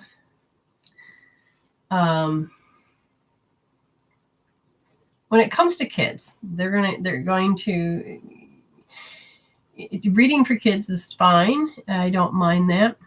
When it comes to a particular thing, like when it comes to, I'm just going to say Sophie in this case, she's playing out a particular matrix at this point. And one of the things I know that kids do is that they have their own stuff, but they have to go in with that and create that world. So in this case, from this avenue, Sophie is coming to you, Amy, to help you learn that you are cherishing other people's things and making them feel loved and warmth. But there's a part of you, what about me? Now that's what's being displayed. What about me? Why can't I do what I want? And you got to look at the mirror. So whatever it is that you're seeing, look at it, because she's showing you as a kid. It's showing. And because she's showing this to you, it's personally your matrix. Okay. Hey, Sharon. I ghosty with the mosties. Oh, Sharon, I just love your energy. Okay. Sharon. Oh, sweetheart. Those emotions are getting to you. Okay. One of the things I'm going to have you do is R3S, because it's getting closer to that time of September and it's starting to freak out your body. You may not be thinking here, but oh my God, your body. Oh, fuck no. Okay. R3S. Okay. Right wrist, third position, nice and soft. Okay. That's what you're going to hold for that one. The other part is that you keep checking out, because you're becoming self-aware that the September is coming. You know your deadline's coming and your body's freaking out. Consciously, but your body's like, okay. So it cuts off spirit. It doesn't allow you to think. And they said that do L left wrist. Okay. So L2S in this case, second position. That's where you're going to put your thumb nice and soft. Okay. That's for you, Sharon. And the next one would be you're galled at some people's stupidity. So you do R3D, because there's part of you is like, I'm checking out. I don't want to think about it. I don't want to do this shit. And so R3Ds, you're going to go right wrist, third position, thumb in nice and deep. Okay. All right. Beth Kelly, when it comes to the stomach, you have invading energies from the outside, other people's bullshit, other people's, what in particular, their guilt. You are absorbing other people's guilt. Oh my God. And it's really disrupting the microbiome, the acidity and the way that the body is meant to absorb and to break down. 3 what? Oh, you're taking in inadequate guilt. What's the other one? They're like, come on, lady. And insecurities. Is this all? No, just taking those 3 in individually and you keep sucking it in. The reason you do that is because of why? Oh, good point. Because you don't, you know what rejection is, and the person that rejected you when you're younger had these attributes. So you just keep repeating, having that same person come to you in different other people in different ways. So I would tap out, even though I have rejection, I deeply and completely love and accept myself. And there's 2 points in particular. You're going to be holding this point here between the toes. Okay. There's a point that's just higher up here that you rub on top of the foot. I don't have a good, well, it shows it here. Okay. But the other one that I think is very, very important that you do, and it can help with nausea, it can help with other stuff. And that other person had stomach thing that was nausea. And if you look, there's your knee, go down 4 fingers, and at that point right there on the outside of the bone. Okay. So where your baby toe is, line it up. It's on that side. Okay. Do both legs, rub them good 30 times.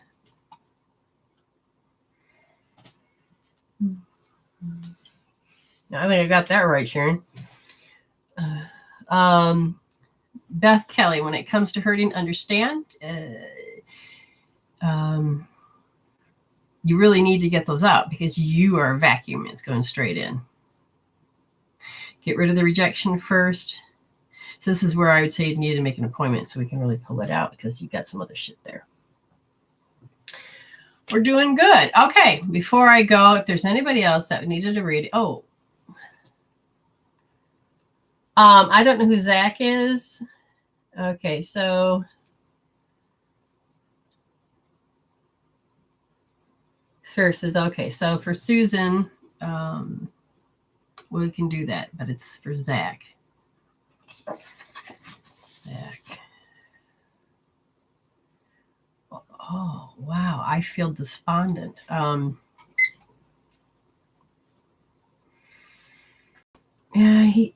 I don't know how old he is, but there's a part of him that feels irrelevant. He doesn't know how that connection is. It's just, there's like, wow, there's just, is it personal hit? Yeah. His right brain is telling him the story. What is it telling him exactly? That it's learning about trust and distrust. It doesn't quite get it. And that he's bad. I'm bad. And so then he's learning what that means, but he's also, he's claimed himself that he's bad. He's stuck on that word. Doesn't matter how much good stuff there is. I'm bad. Now he hasn't quite developed whether or not he's going to show that he's going to be a rebel or if he's just going to withdraw. That development has not come through. I would definitely like to know how old Zach is because of that energy field. Yeah, it's Susan Lombardo could tell me how old he is. That would be great. You guys have been great. So tomorrow night I will be on. Thank you for sharing. Remember that when you share in groups, you get a card, and if you get love, you get a card.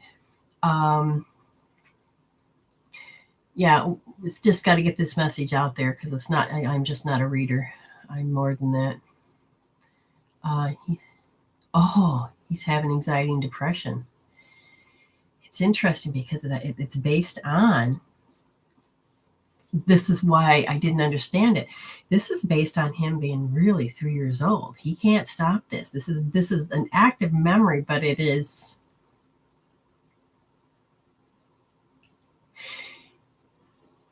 part of that. I don't know what generation this is, millennium generation, whatever generation that is, that. And one of the things when the hormones kicked in these people, the energy of 9/11, September 11th, one of the things that occurred was that it rocked the world. I mean, everybody felt it. Australia felt it. Other people felt it.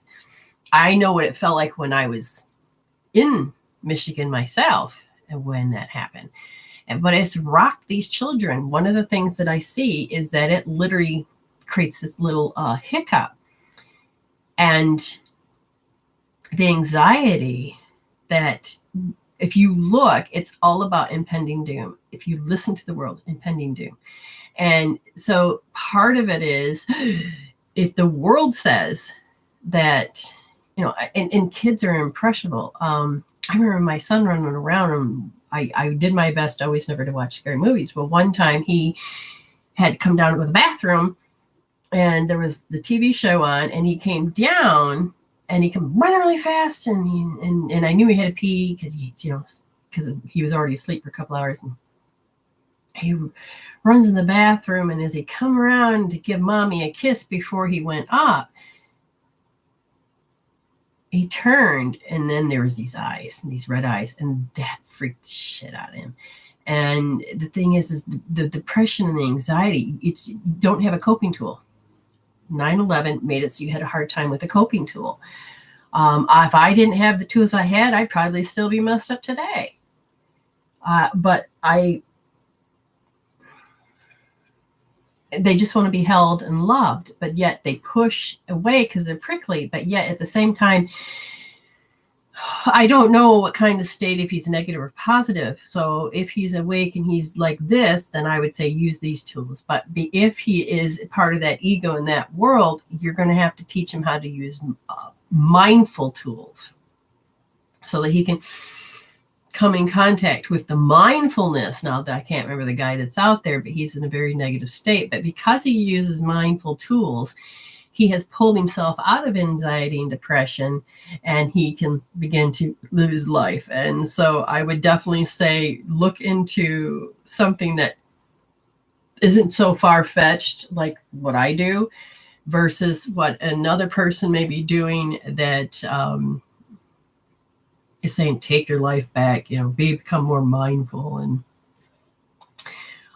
that has been one of the biggest things.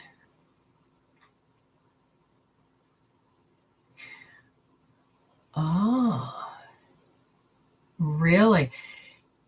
That can do a lot, because if I were to add, now see, I find this very fascinating. What she said was he had a mean girlfriend, and if I look, and it was the reason that was attracted in. It's right, going back down to the right brain. It's going back down to age 3.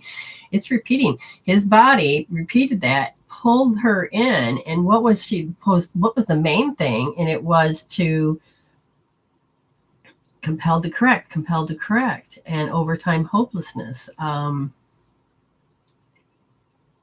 Yeah, I keep hearing those two firing. And what is his coping tool? Anxiety and depression. That's his coping tool. And so you're going to be addicted to your coping tool. Anybody that's addicted to a coping tool, anybody that has any addictions can tell you that that's their coping tool. What's the story? They didn't know what to do with the emotions. And sometimes the emotion itself is the coping tool. That's the addiction. So we are... What the Bleep Do We Know is a really great movie if you understand that it talks about how you're addicted to emotions. See, it all depends. If he is an ego, then you have to approach it differently. If he is awake and into this step, then you can approach it the way I approach it. So it's not always easy. Oh, excellent. And how is that going? Because see, he's at the stage that he has to put himself under pressure to be, this is who I have to be. Now, okay, see, here's the other thing. A really great movie. Oh, God. Oh, if anybody remembers me talking about this, the movie is on Netflix, and this boy goes into this, he checks himself into a psych ward, but the adult one's open and the youth one's closed. So he has to go to the adult. It's got Galaficac. What is his name? I can never remember his first name. Dang it. Susan, I may have to look this up, and I got to remember you. I hope we're friends so that I can, if not, then it's for nothing. But it is a funny thing happened. Hold on, people. I got to find out if that's the case.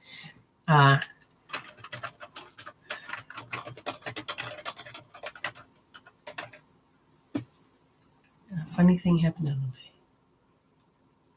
No, that's the wrong one. Anyways, wow, it's not going to let me do it. No, it's too old. It's not the one. I got to remember it. Anyways, this kid, the whole importance of this is this kid goes in, checks himself in. Oh, he's an empath. Oh, okay. Susan, I got to give you tools for empath, but no. It'd be great if he could get the path. If he doesn't even know he's doing it, if the body's consciousness is doing it, he'll never know what to let go of. And you can't, and the thing is that if that understand about addiction is that the emotion will keep repeating so it won't feel something. Okay, but in this case, this is what happens. But anyways, if he puts himself under pressure, I want you to watch this movie, because if his father wanted him to be something so bad, and he tried to live up to it, but he couldn't never live to be himself. So he checks himself in, and what he does is he's like, okay, use music to express yourself. This is stupid. He does it anyway. Here, use art to express yourself. Oh, this is stupid. He does it anyway. And he develops, oh my God, I love this. And he basically, when he got out of there, was, Dad, I'm not going to live your way. Sorry, I'm living who I am. And then his oppression and stuff lifted. If he's an empath, if he's open to it, you need to teach him to do the Celtic weave. Okay, it's free on my website. Connecting heaven and earth. Okay, these are energy tools that pull people out of your body. Connecting a hookup or zip up, and it literally starts to buff out the other people's stuff. And if he knows that he's an empath, even though I'm taking on other people's emotions, and if he knows what emotion he's taking on, even though I'm taking on their resentment, EFT, okay? There's so many things you can do, but it depends on what mindset. I can't tell which mindset he's in. He's not showing me. He's developed more in the left than he is the right. I can tell you that. And the story keeps repeating itself over and over. Thank you, Sharon. You can't get mad. How interesting. Because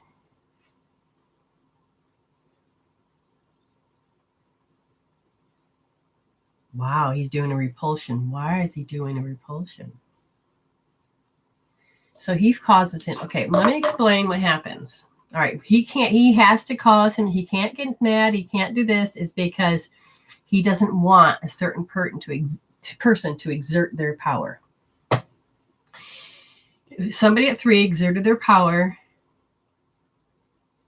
He defined it as a 3-year-old. Oh my God, I can't do this. So he can't exert his own power. So he has to not get mad. He has to, this is his program. This is what he's doing. And it kept him survived. So it's an automatic response. What happens with the compulsion is that if you have compatibility, it's healthy. Okay, you got a nice +10. 2 magnets, happy as can be. But as you begin to do a repulsion, then it becomes incompatible so you got +10, it'd be +9, +8, +7, +6, +5, and then down to 0. And you can get a lot of symptoms, but physically what starts to get really upsetting would be when it goes into a -1, a -2, up to a -10. Okay, he's a -7. So his physical body is totally telling him every time he's around certain emotions or he can't get mad or he can't do this and that, it is. And so then his body shows him this is your reaction. So no matter what he does, it's going to be the same result. This is where he goes in deeper. I would end up having him, if it was with me, and he wanted to do this, you can't push him into doing it. He's got to want to do it. I would have him write down what he needs to. I would have it put on his thymus. I would have him do the 4 breaths and the tappings. I would then take and have him release that. And then we would do hope therapy, which then would release those emotions that he identifies with us so much. And then I would help correct his physical bodies and help him show him how to do that so that he doesn't get sick. So then he starts building up his energy system, because remember, you're all energy. And then he can start to repair himself. And I lost another pendulum. That's okay. I got another one here.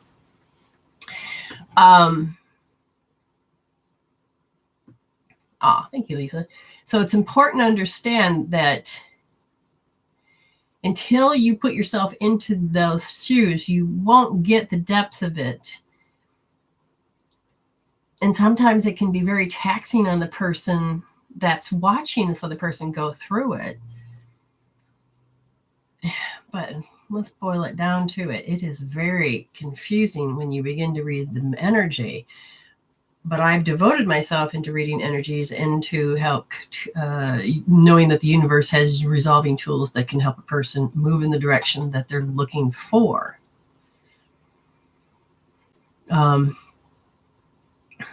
He does file. What kind of biofeedback? I know like several different type of machines. EFT is considered a biofeedback. See, this is where, we can learn from this person, but this is where it would be a private reading. But he does biofeedback. Okay. And I understand as a mother and all this and that, you have a tendency to worry a lot. And I get it. But I also have learned that you have to respect the soul. If he really wants it, then nothing's going to stop you from having it. And so he can heal, move, and grow. I took care of all different ages. And, you know, when a person, like the older people that I've taken care of, they're like, oh my God. Or their attitude, if they don't want it, they're not going to want it. Now, here's the thing. I have seen people consciously say they want it, but their soul says, I don't think so.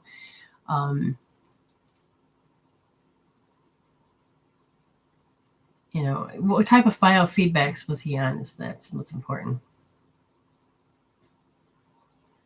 Yeah, I grabbed another one. This isn't pendulum that she made.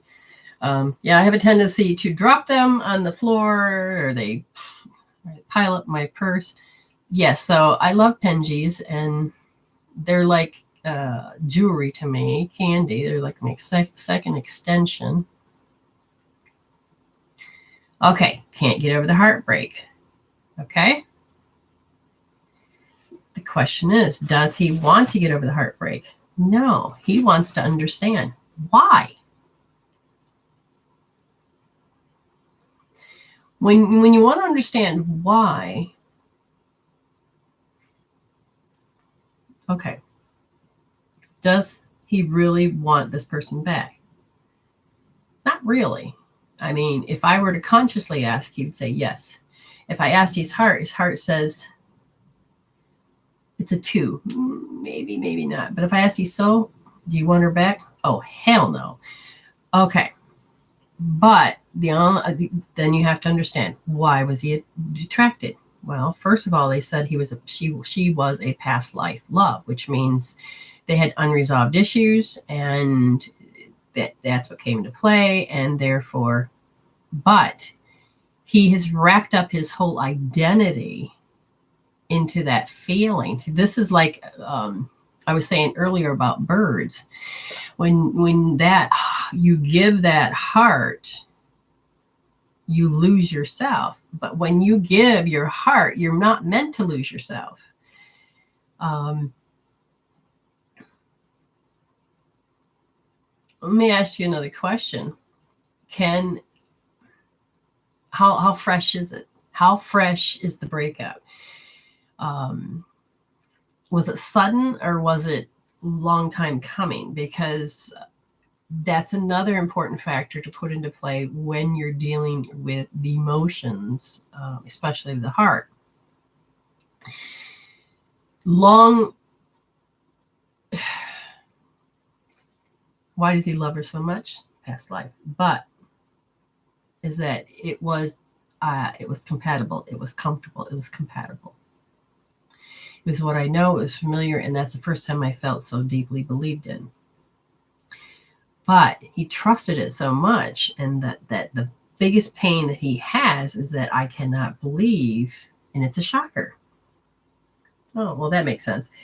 When my ex-husband, before he became my ex, you know, I thought we were in this thing called life together. And as I'm being who I am and always have, and maybe developed a little bit more, he finally turned to me one night and he says to me, I don't believe in anything you believe in, and I don't like it around me, and I don't want you sharing it anymore, and I just don't want you in my life doing that. So basically, he told me, if it's okay for me to show up, just don't ever talk about it. And I still want you to be my wife. I just don't want you to be you. That shock shook me all the way to my bone, because it also confirmed that I kept feeling resentment from him so freaking long. And now I totally get. But it was just like, what? The person you love, that's the last thing you want to hear from them. There's no recovering from it because you're it's like, that's fresh. Sudden, and then on and off of the past year. Yes, it's a kind of funny story. I think that's it. Oh my God, Miss Perkins. Thank you. Yes, I was so close. I think that's it. That is a very good movie. It's oh my God, yes. And I can never say that guy's name. Galafaga. I don't know. His name's weird to me. Zach Galifianakis. Screw it. But that's the one. Yes. Thank you.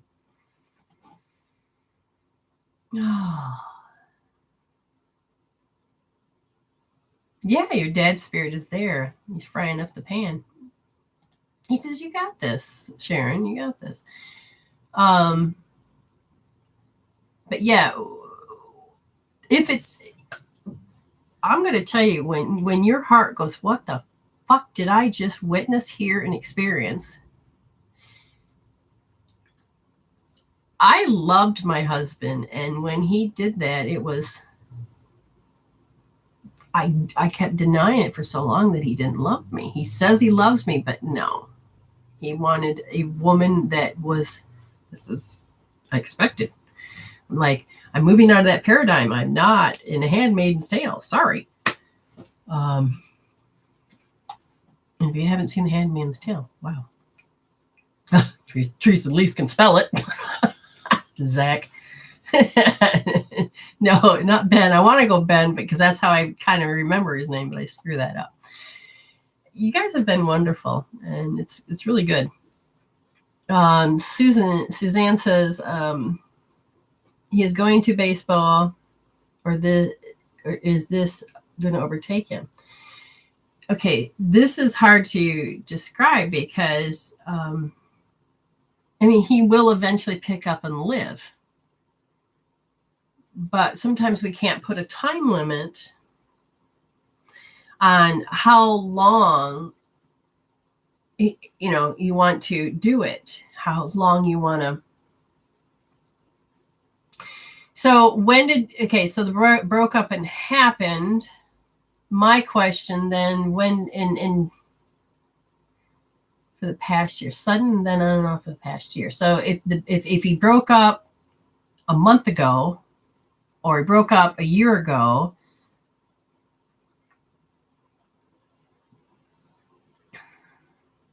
oh, okay. So it was an unhealthy relationship. Okay. Oh, see, now here's the thing. I want you to listen to what I said. Who exerted their power, controlled his life at 3, that he was so afraid to be himself. Now, I'm not trying to blame anybody. I want you to understand. The 3-year-old was afraid. The 3-year-old is the one that fell in love with the image of that particular thing, that moment, because that action is repeating itself. And, it becomes very difficult to answer that question because he may find that he has no passion for baseball and his whole life may freaking change. Sometimes you need a major bitch slap in order to wake you up from doing old habits. But sometimes those major bitch slaps need to be repeated and you will end up changing your life, forcing yourself to say, I can eliminate this, but trying to find who you truly are again, because his identity, he never really developed it as much as it was he developed it for other people. So the question is, will he ever do baseball again? And the question in the near future. So it's not right away, and he's got to fall in love with that part of himself again. Right now, he doesn't believe in himself. He doesn't believe in that he can get over it. It's in the acceptance and the belief and where he's placing his willpower.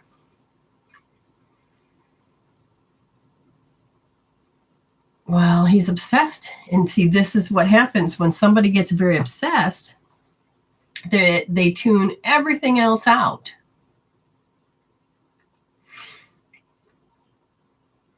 Baseball was his passion. Then he keeps repeating the story. That story is going to override, I don't care how old you get. In that story, What particular part of the story does he keep repeating? That I'm irrelevant. So when she was in that relationship, he looked to her to get confirmation. Now that she took it, his hormones are going to make him, well, good. He's not in that stage that he has to do revenge, but he just can't let her go.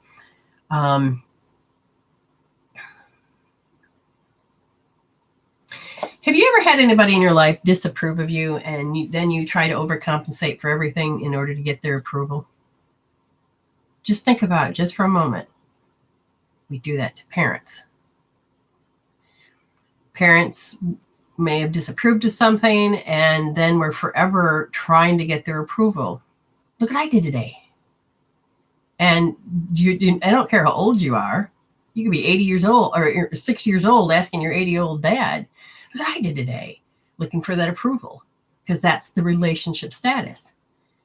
But if the person that's 80, then the person that's looking for it is going to go, I didn't get it. I can't be validated. Something's wrong with me. Or what can I do? Or I'm going to be angry. What's going on? If he's willing to do biofeedback, maybe he's willing to do... I just wish I could tell you how easy hope therapy is and how fast hope therapy is. But if the person don't want it, they'll reject a healing in a heartbeat because they'd rather be wallowing in the pain. Don't take the word wallowing as a bad thing.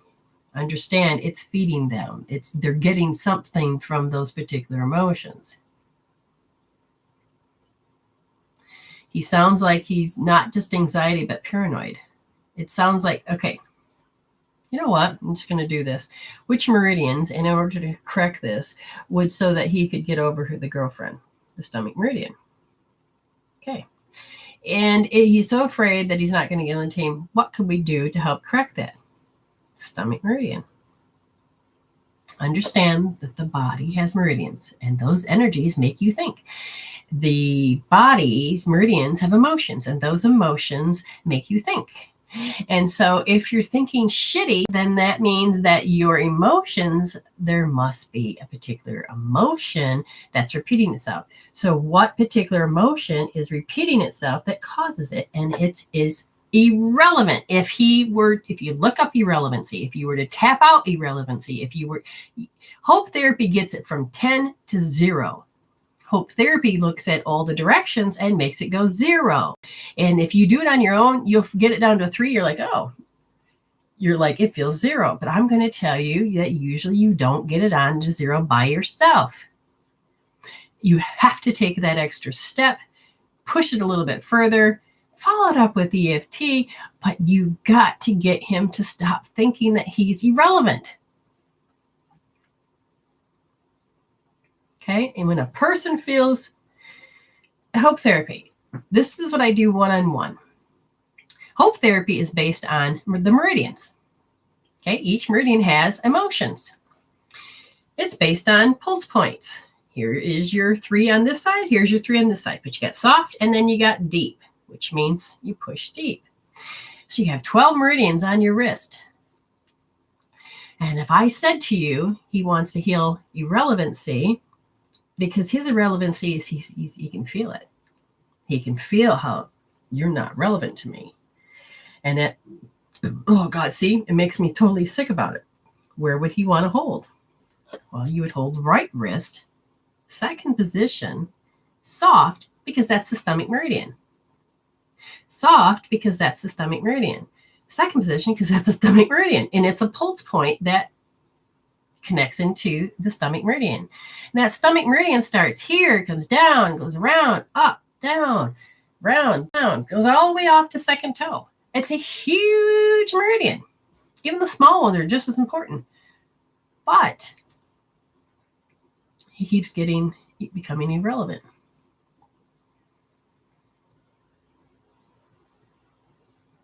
Why do they want it? Because it's stuck. His is irrelevant. He can't let that go. So all of these other things are supporting that that's true. And so if you can't get over that particular thing, then if you have to wallow in it, because it's like, because you can't stop thinking about it, because the stomach meridian is worry. The stomach meridian is, do you hear this? The stomach meridian is worry. The stomach meridian is based on alarm, morphine, oversympathetic, overcompensation, does this disgust, and expand an important self. What about me? Obsession, being egotistical, despair, nervous, stifled, self-conscious. Oh my God, I become self-aware that, that it's usually on the negative aspect. It's self-centered. It's about being, just look up what self-centered means. Okay. Irrelevance, helplessness, anxiety, hysteria, procrastination, and worry. That's all the stomach meridian. And those emotions, the body's consciousness knows him better than he knows himself. So those emotions are going to keep firing. Okay. And it tells your brain what to think. You don't get to think for yourself. Your brain tells you what to think. Right? Your brain tells your body, oh, he's holding this pattern. Then your body tells the brain, oh, this is how you're supposed to think because this is the feeling and this is my story and this is what I can't stop. He accepted, he believed, and he gave his willpower too. So it repeats. Hope therapy is I have you hold the point. Okay, we find the point. Stomach meridian. R2S. Then he does this. Why does he do that part? Because your frontal lobe creates your reality. Your frontal lobe, when you're stressed, 80% of that blood goes into fight, flight, freeze. That means it goes into your feet and in your hands. And if he can't run and he can't play and he can't push it out, then it stays stored in the body and it creates a whole host of symptoms. If you don't fight, you don't do anything, your body will build that up. So 80% of the blood leaves your forebrain. You're constantly stuck repeating that. The hormones in your brain, I can't feel happy. I can't feel joy. I can't trust, because those hormones, oxytocin, the trusting one, you have serotonin, the love, these are starting to not be produced properly. This point up here is the emotional point. And if you, when you hold here, and then the hairline represents the liver meridian, which processes out the chemical peptides of the emotions so that your body can be relieved of it. Your brain becomes relieved of it. And so when you're holding it and you're like, oh my God, on a scale of 0 to 10, 10 being I hate it, or I'm so good, or I feel irrelevant, oh God, my pain. His pain and his story, before he can get into feeling irrelevant, he would have to go, and then it goes down. And as it starts to go down, and the blood, because you're electromagnetic, and the blood starts to pump back up, and you start to get like 30 and 50 and then 100% up there properly. And then it's like, oh, every step, your thoughts are,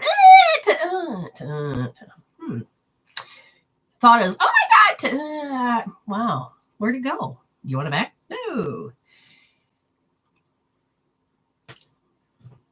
You stop feeling that way. You're like, I guess I don't really need to wallow, or I don't want to be relevant. I'm done with that. And then there's a party that begins to have a different outlook of, I do matter, because now all of a sudden I could see it. I couldn't see it before. I can totally, In short, that's what hope therapy is.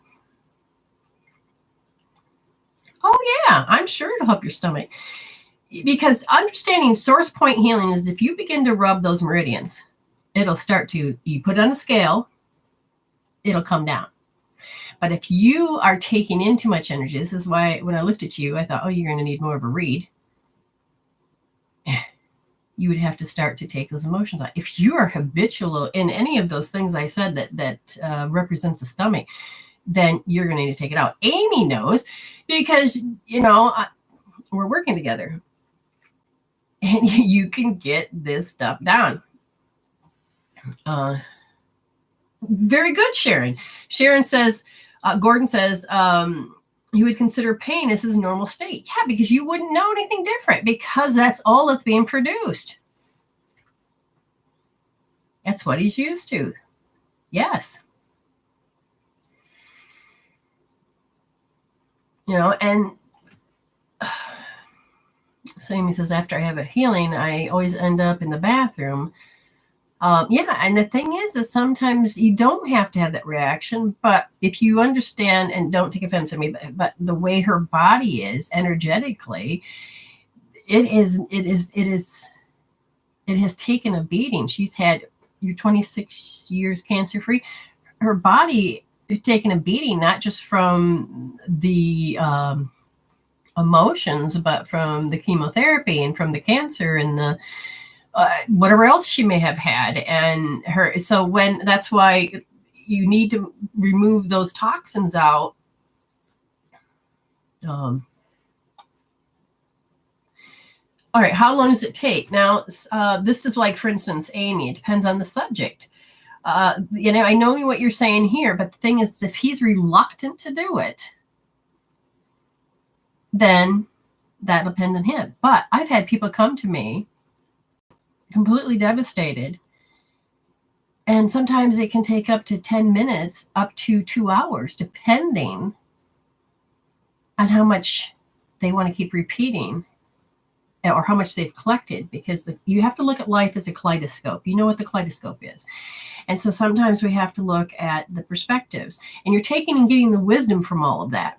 So what's happening is that you're taking the wisdom and you're storing that in that place where all wisdom goes, and then the emotions begin to dissolve down. When you do that, then the memory goes, and the memory becomes a memory. And yes, this shit happened, but it doesn't own you. It doesn't take residency and own you. You become in charge of your memories, and you don't have to suppress or depress or do any of that, because your body's saying, oh, yes, we're going back to what we used to do, which is to have an issue and shake the vibration out, and the memory can just be a memory. It does not have to control me. I mean, we used to do that. We don't do it anymore.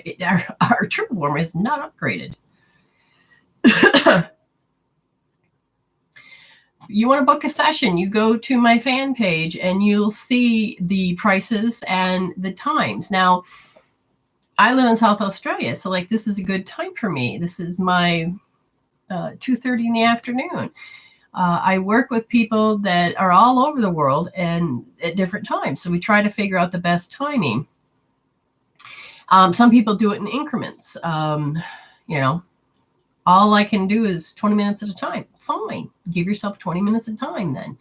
But if you spend most of the time talking and none of the hope therapy gets done, then that is on you. You needed to talk. But don't say it didn't work because you never gave me a chance. I've had one person do that. They took the 40 minutes and they talked 33 minutes, and they gave me only 7 minutes to help fix that, and they expected it should be done in one session. I'm like, it's not good. And a lot happened, and they're happy. Now they keep coming back, and they only book 20 minutes at a time, but they know they're getting something out of it.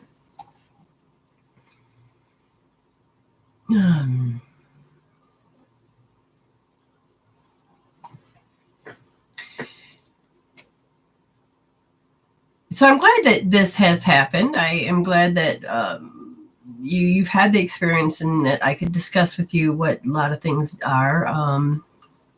I think I've talked about it before, but I think it was time to talk about it again.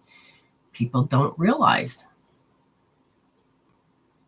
that you can be in charge of your life, but when that blood leaves the forebrain, you can't. This creates reality.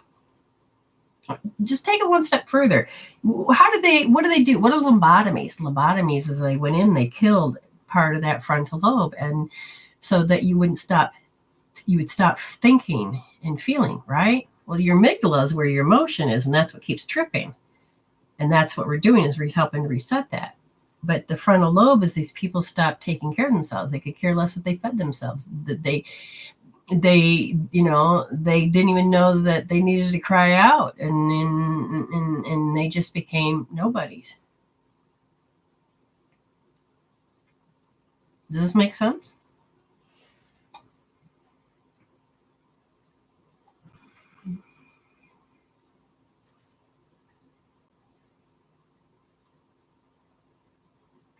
Renee Patterson says, like as a child whom has been abused, it is out of alignment with love. Yes, one must release old patterns to go and come in alignment with love. Exactly. That's basically what's happening to some degree.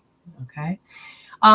Yeah, I'm sure some other people jumped on. If you have wanted a reading, 1 minute read, since I'm still here, then you hit hashtag MWB4, the number 4, MWB4, me, M-E, and you can say what you want me to read about. So Erika, Gabriella. All right, so we'll go there. Oh, all I keep hearing is how long is it? Time is it going to take? How long does time is take? Now I don't know if that was what, but anyways, you have to be careful if you're saying you're afraid that you're going to be attacked with the reading. No, this isn't about being attacked. So the energy is that failure. Oh, wow. What are we doing? I'm reading. I'm not giving you a reading as much as I am reading what you're doing at this particular moment. So if we could just stop that and move forward, what do you want her to know? You want her to know that she has a particular behavior that's doing overtime hopelessness. So they're saying, please pay attention to the self-talk that you do. Your self-talk is going to give you lots of information. And they said that the particular self-talk is overtime hopelessness. And so if you don't get that thing that you need right then you go into a whole heap of things of like, okay, must be something I need to do. I feel attacked. I have all the bad things and the worry, the fear. Your stomach meridian. I'm just going to tell you your governing meridian is down, okay, in your central meridian. So you need to put finger in your forehead, finger in your belly, push in and lift up and hold that, because your energies and that thought processing is really not allowing you to be you, Erika. It literally is allowing you to lose yourself.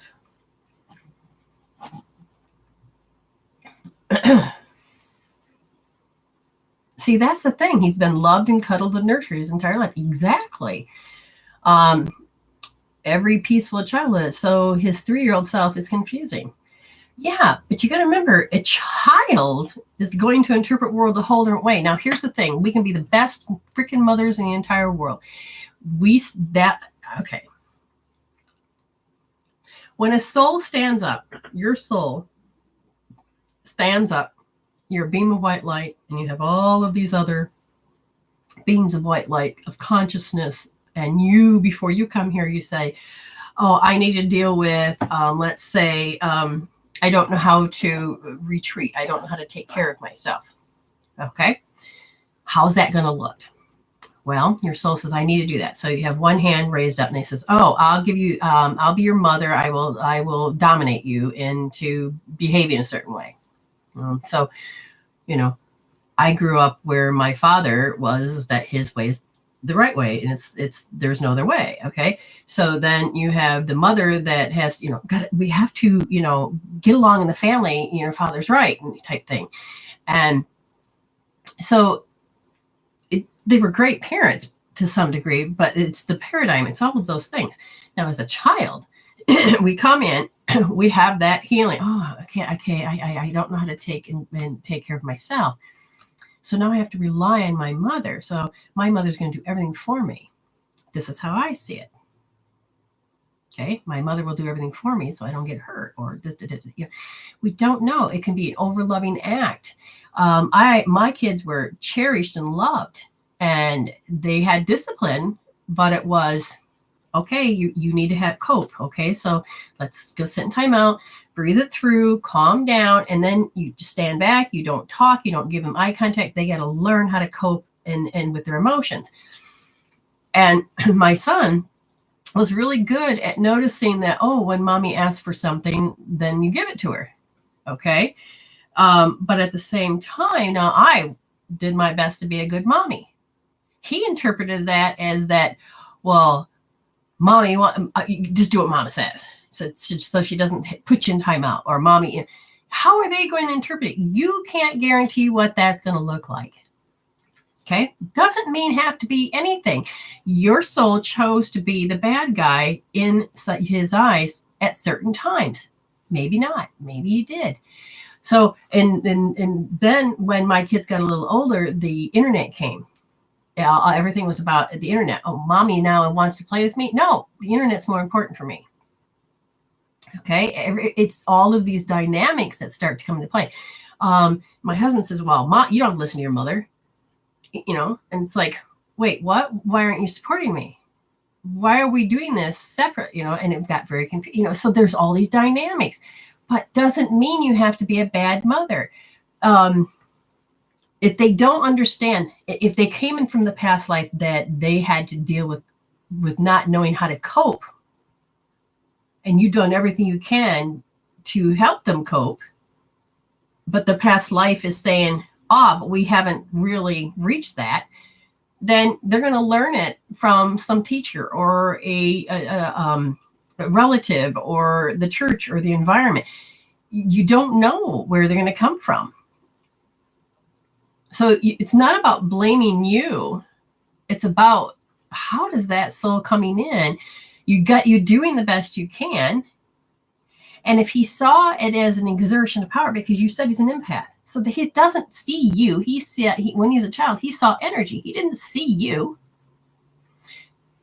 Children, don't touch that. And yet they beeline for it. Why? It has nothing to do with anything you said. It has to do with energy. They will follow your energy. If you put the energy there, they see it. Kids are more notorious of feeling. So if you're in the kitchen getting pissed, mad, and you're cooking, you put that in the food. They can eat it. If you're walking around and you're like trying to figure something out and you're worried and you just dumped a load of emotion, and he's an empath, he's going to come along and pick it up. I'm not saying and blaming you. I'm saying humanistic behaviors everywhere. If you took him out in the car and you're driving down the road, somebody left a pile of, sadness on the side of the road. He's a magnet. That's why I said, if you could teach him, and it doesn't matter where he sits, he could be watching a TV and he picked up some emotion off of an actor. Do you understand? He's an empath. There's no such thing as time and space. It is now. It's right here. It's the connection. And there's no such thing as linear stuff. And he's trying to interpret these emotions. But if a person's crying and yet they're happy, that can be very confusing. What if he can't interpret that?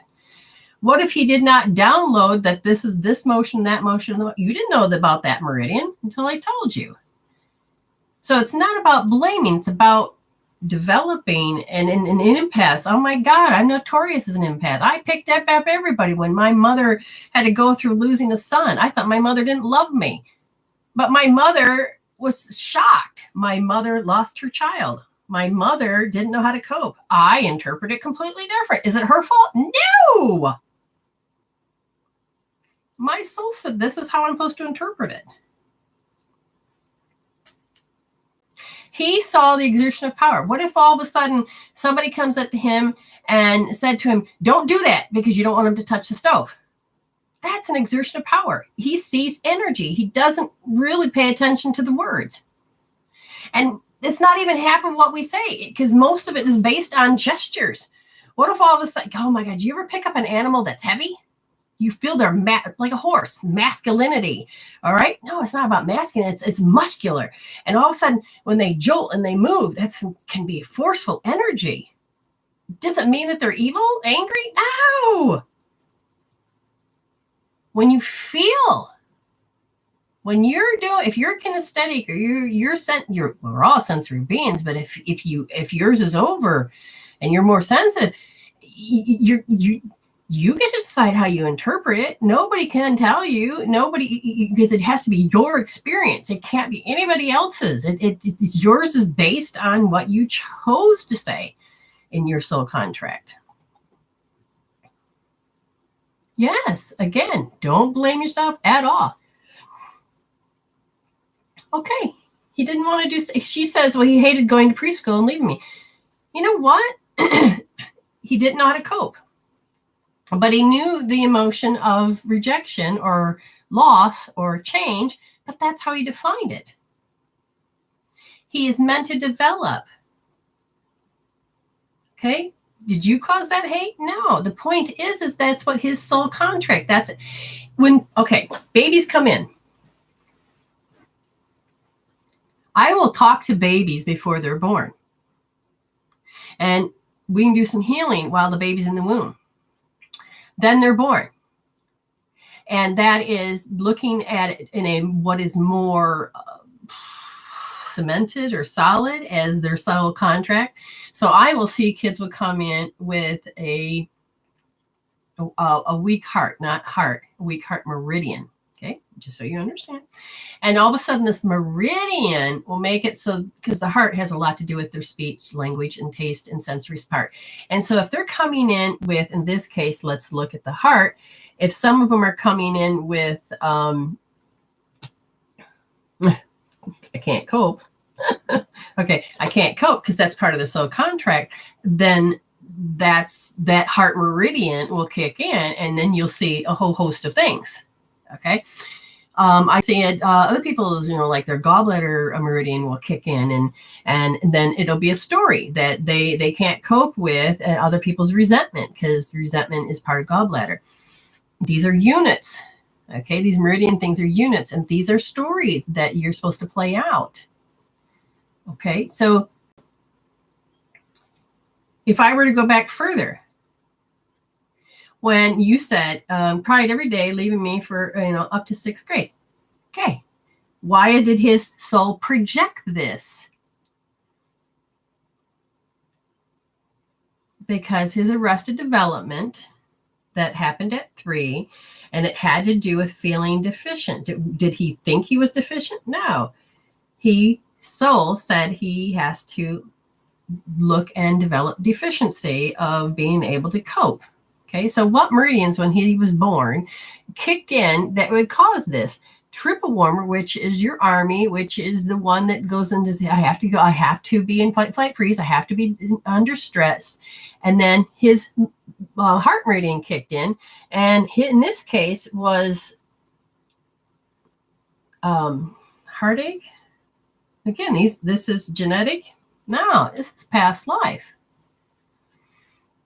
His other one that kicked in, his unit kicked in, was lung. And he has to overcompensate. So he has those 3 that are constantly kicking in. And if we were to look at those 3, you could actually start to see a pattern. Because that's what his soul said it needed to do. Does that make sense? Hey, Delinda, I gave you a reading. Oh, God, I don't remember when, though. I'll have to find it for you. And then, or you can look, but I talk and then did a couple readings. And so, yeah, I don't remember, Delinda, but I did give you one. Just let you know, sweet.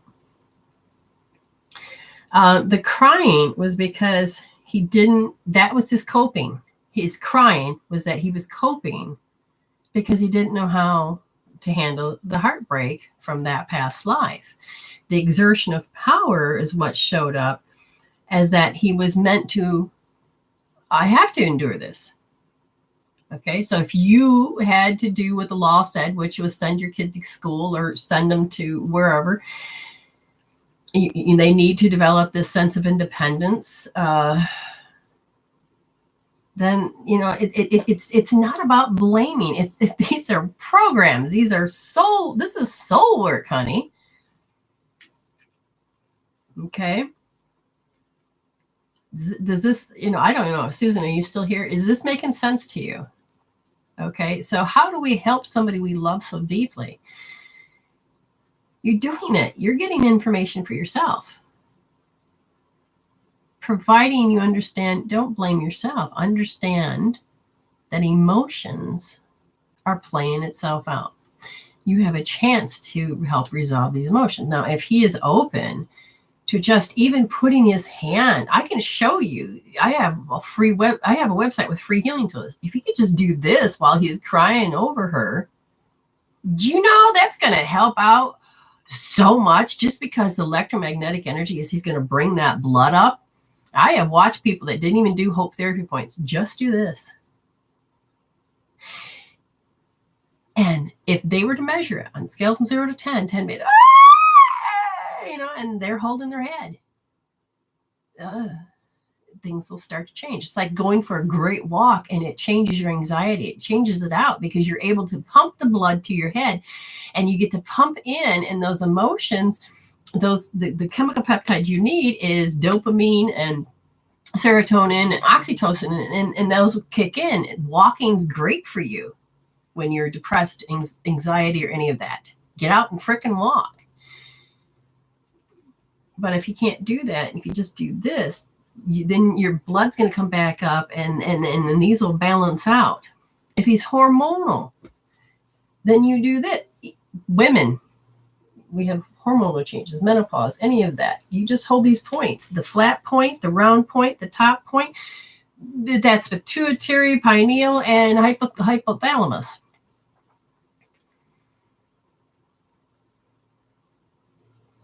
Something like that. But anyway, you're an energy being. You are an energy. It's all you are is energy. And energy is spoken. In this case, the body's consciousness is through meridians, which is emotions.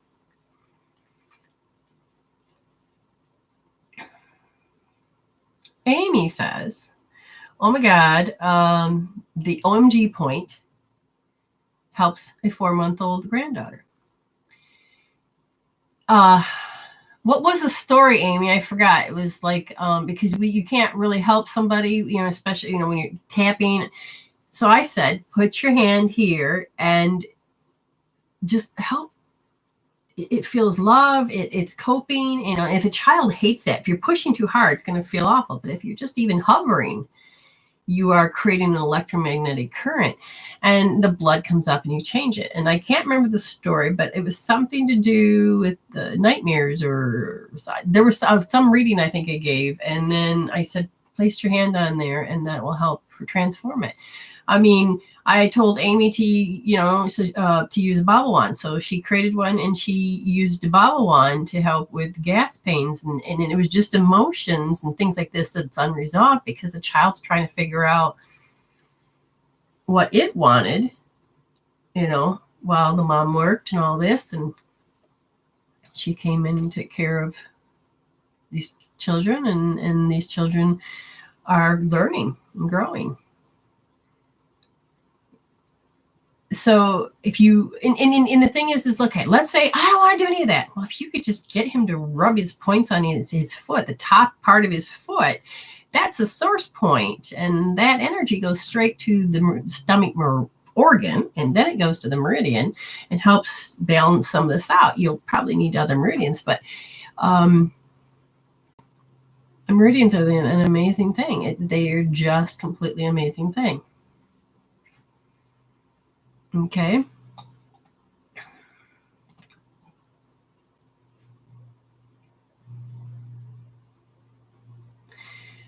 Again, Kayla, I would say watch these videos. You don't have to be alone. You understand that there's resolving tools. You don't have to stay in that stuck state, mess state, or emotional state. 80% of your blood is left your forebrain, and you're going to fight, flight, freeze. And I'll give you a minute read, Kayla. And yes, you already know what your state is. But if I tell you that the emotion that's kicking off because you were made to feel like shit, your brain keeps going over, I was made to feel like shit. It can feel the energy, and it feels like it was bullied. It feels like it's bullied. It won't stop talking about those two things. And it said that overwhelm is the energy there. I would definitely what would I tap out? Because you're going through all this, compelled to correct yourself. You were taught yourself that you have to correct yourself. And your brain is going over and over and over, just doing this while you're thinking of all that shit, Kayla. Put on the scale from 0 to 10. Oh, this is a 10. It's going to be there forever. I don't care. Keep doing it. Stay there.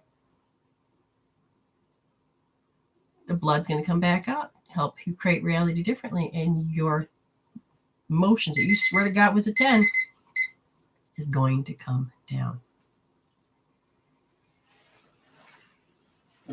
Oh, I understand, Beth. I've felt, I've had these tools, but my son came in with being more ego. My daughter came in more spiritual. And so you're talking about right brain, left brain children. Two incredibly intelligent children. But 9/11 came in and I watched what it did to my kids. Bam, bam. It's like, whoa. One wanted me to help. The other one was like, your stuff don't work. And it's like, well, what do you do? Then you sit back and you have to say, thank you, Spirit, for taking care of them. And then you have to respect it. Renee says, certain experiences can trigger past lives or past life emotions to show up so we can learn to work through and grow from. Exactly. And again, it's that kaleidoscope of our soul. And when you look, we're trying to get that wisdom. And the biggest wisdom is this. Why would your brain tell your body to mess up? Why would your brain tell you that you have to be an emotional wreck? Why would God send nasty people to hurt me? Why? That's because you're dividing yourself up and saying, I'm human and I'm separate from God and only good can happen. But in understanding that you're sitting in the dark and you discover there is a light bulb. And what if I turn that on? I didn't even know I needed the light. So you have, and when the question Spirit always says to me when I was teaching was, what is love? Well, you can define it all you want, but if you didn't have the experiences, could you define it? And if you only knew what love was and you didn't have the experiences of contrast, of negativity, you would never know how deep love is. You're like, well, what? Yes and no. Bad stuff happened. But if you keep putting the block up, you're never going to know what love is. You're just going to reject it. But if you can understand that you needed love to recover, that if you return to love instead of holding on to the pain, you can get one step closer of not being caught up in hell. You're welcome, Suzanne. You don't have to suffer, people. Life,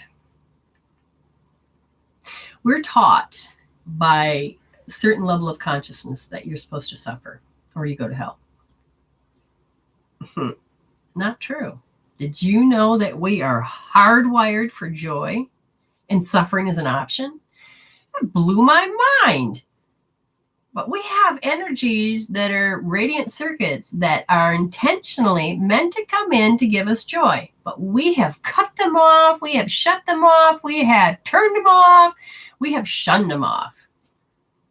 Because we have over-identified with matter and made that so real that we lost our true divinity, our true sovereignty. And when I'm helping people, I want people to get back into becoming a spiritual human.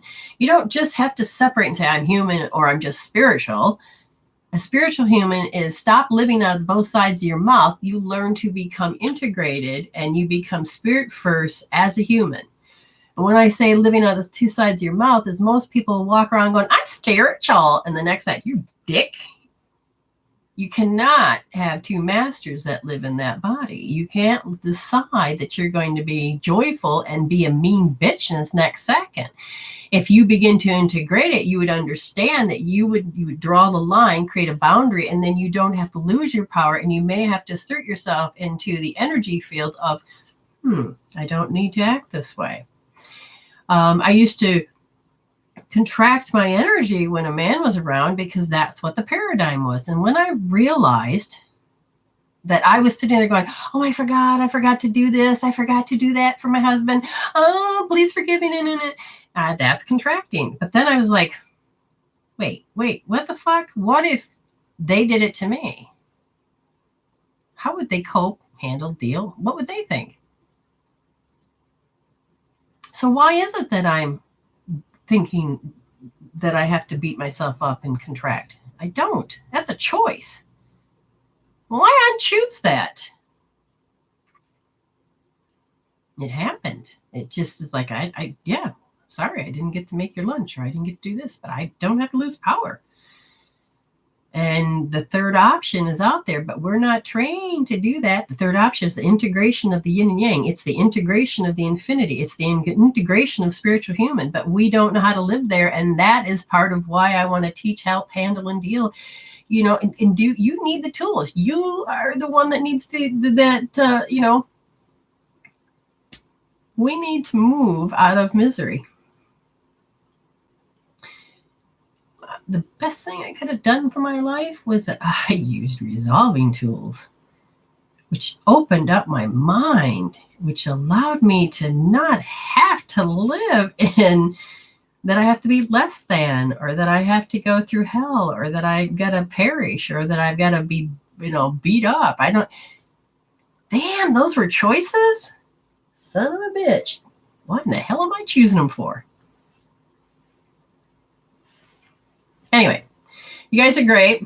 Thank you very much for sharing. Those that have shared, those that have hit love, I'm going to go give you a card. We'll go from there. Thank you very much. Remember, you can watch it on replay. You can reshare it later. Usually they do tell me so that I can send out another card. But Suzanne, good luck. Beth, thank you. All of you wonderful people that have been listening, you guys are great. Thank you for communicating, sharing, and talking. I love this candid openness. That was wonderful. I hope I've learned a lot. I don't know what you guys are going to walk away with, but understand you don't have to be stuck. That is not your only option. There's things out there you don't know, you need to know. All right. So what do I tell people? I got to first find the button. Stay blessed. Stay blessed over there. I go, how do I end the stream?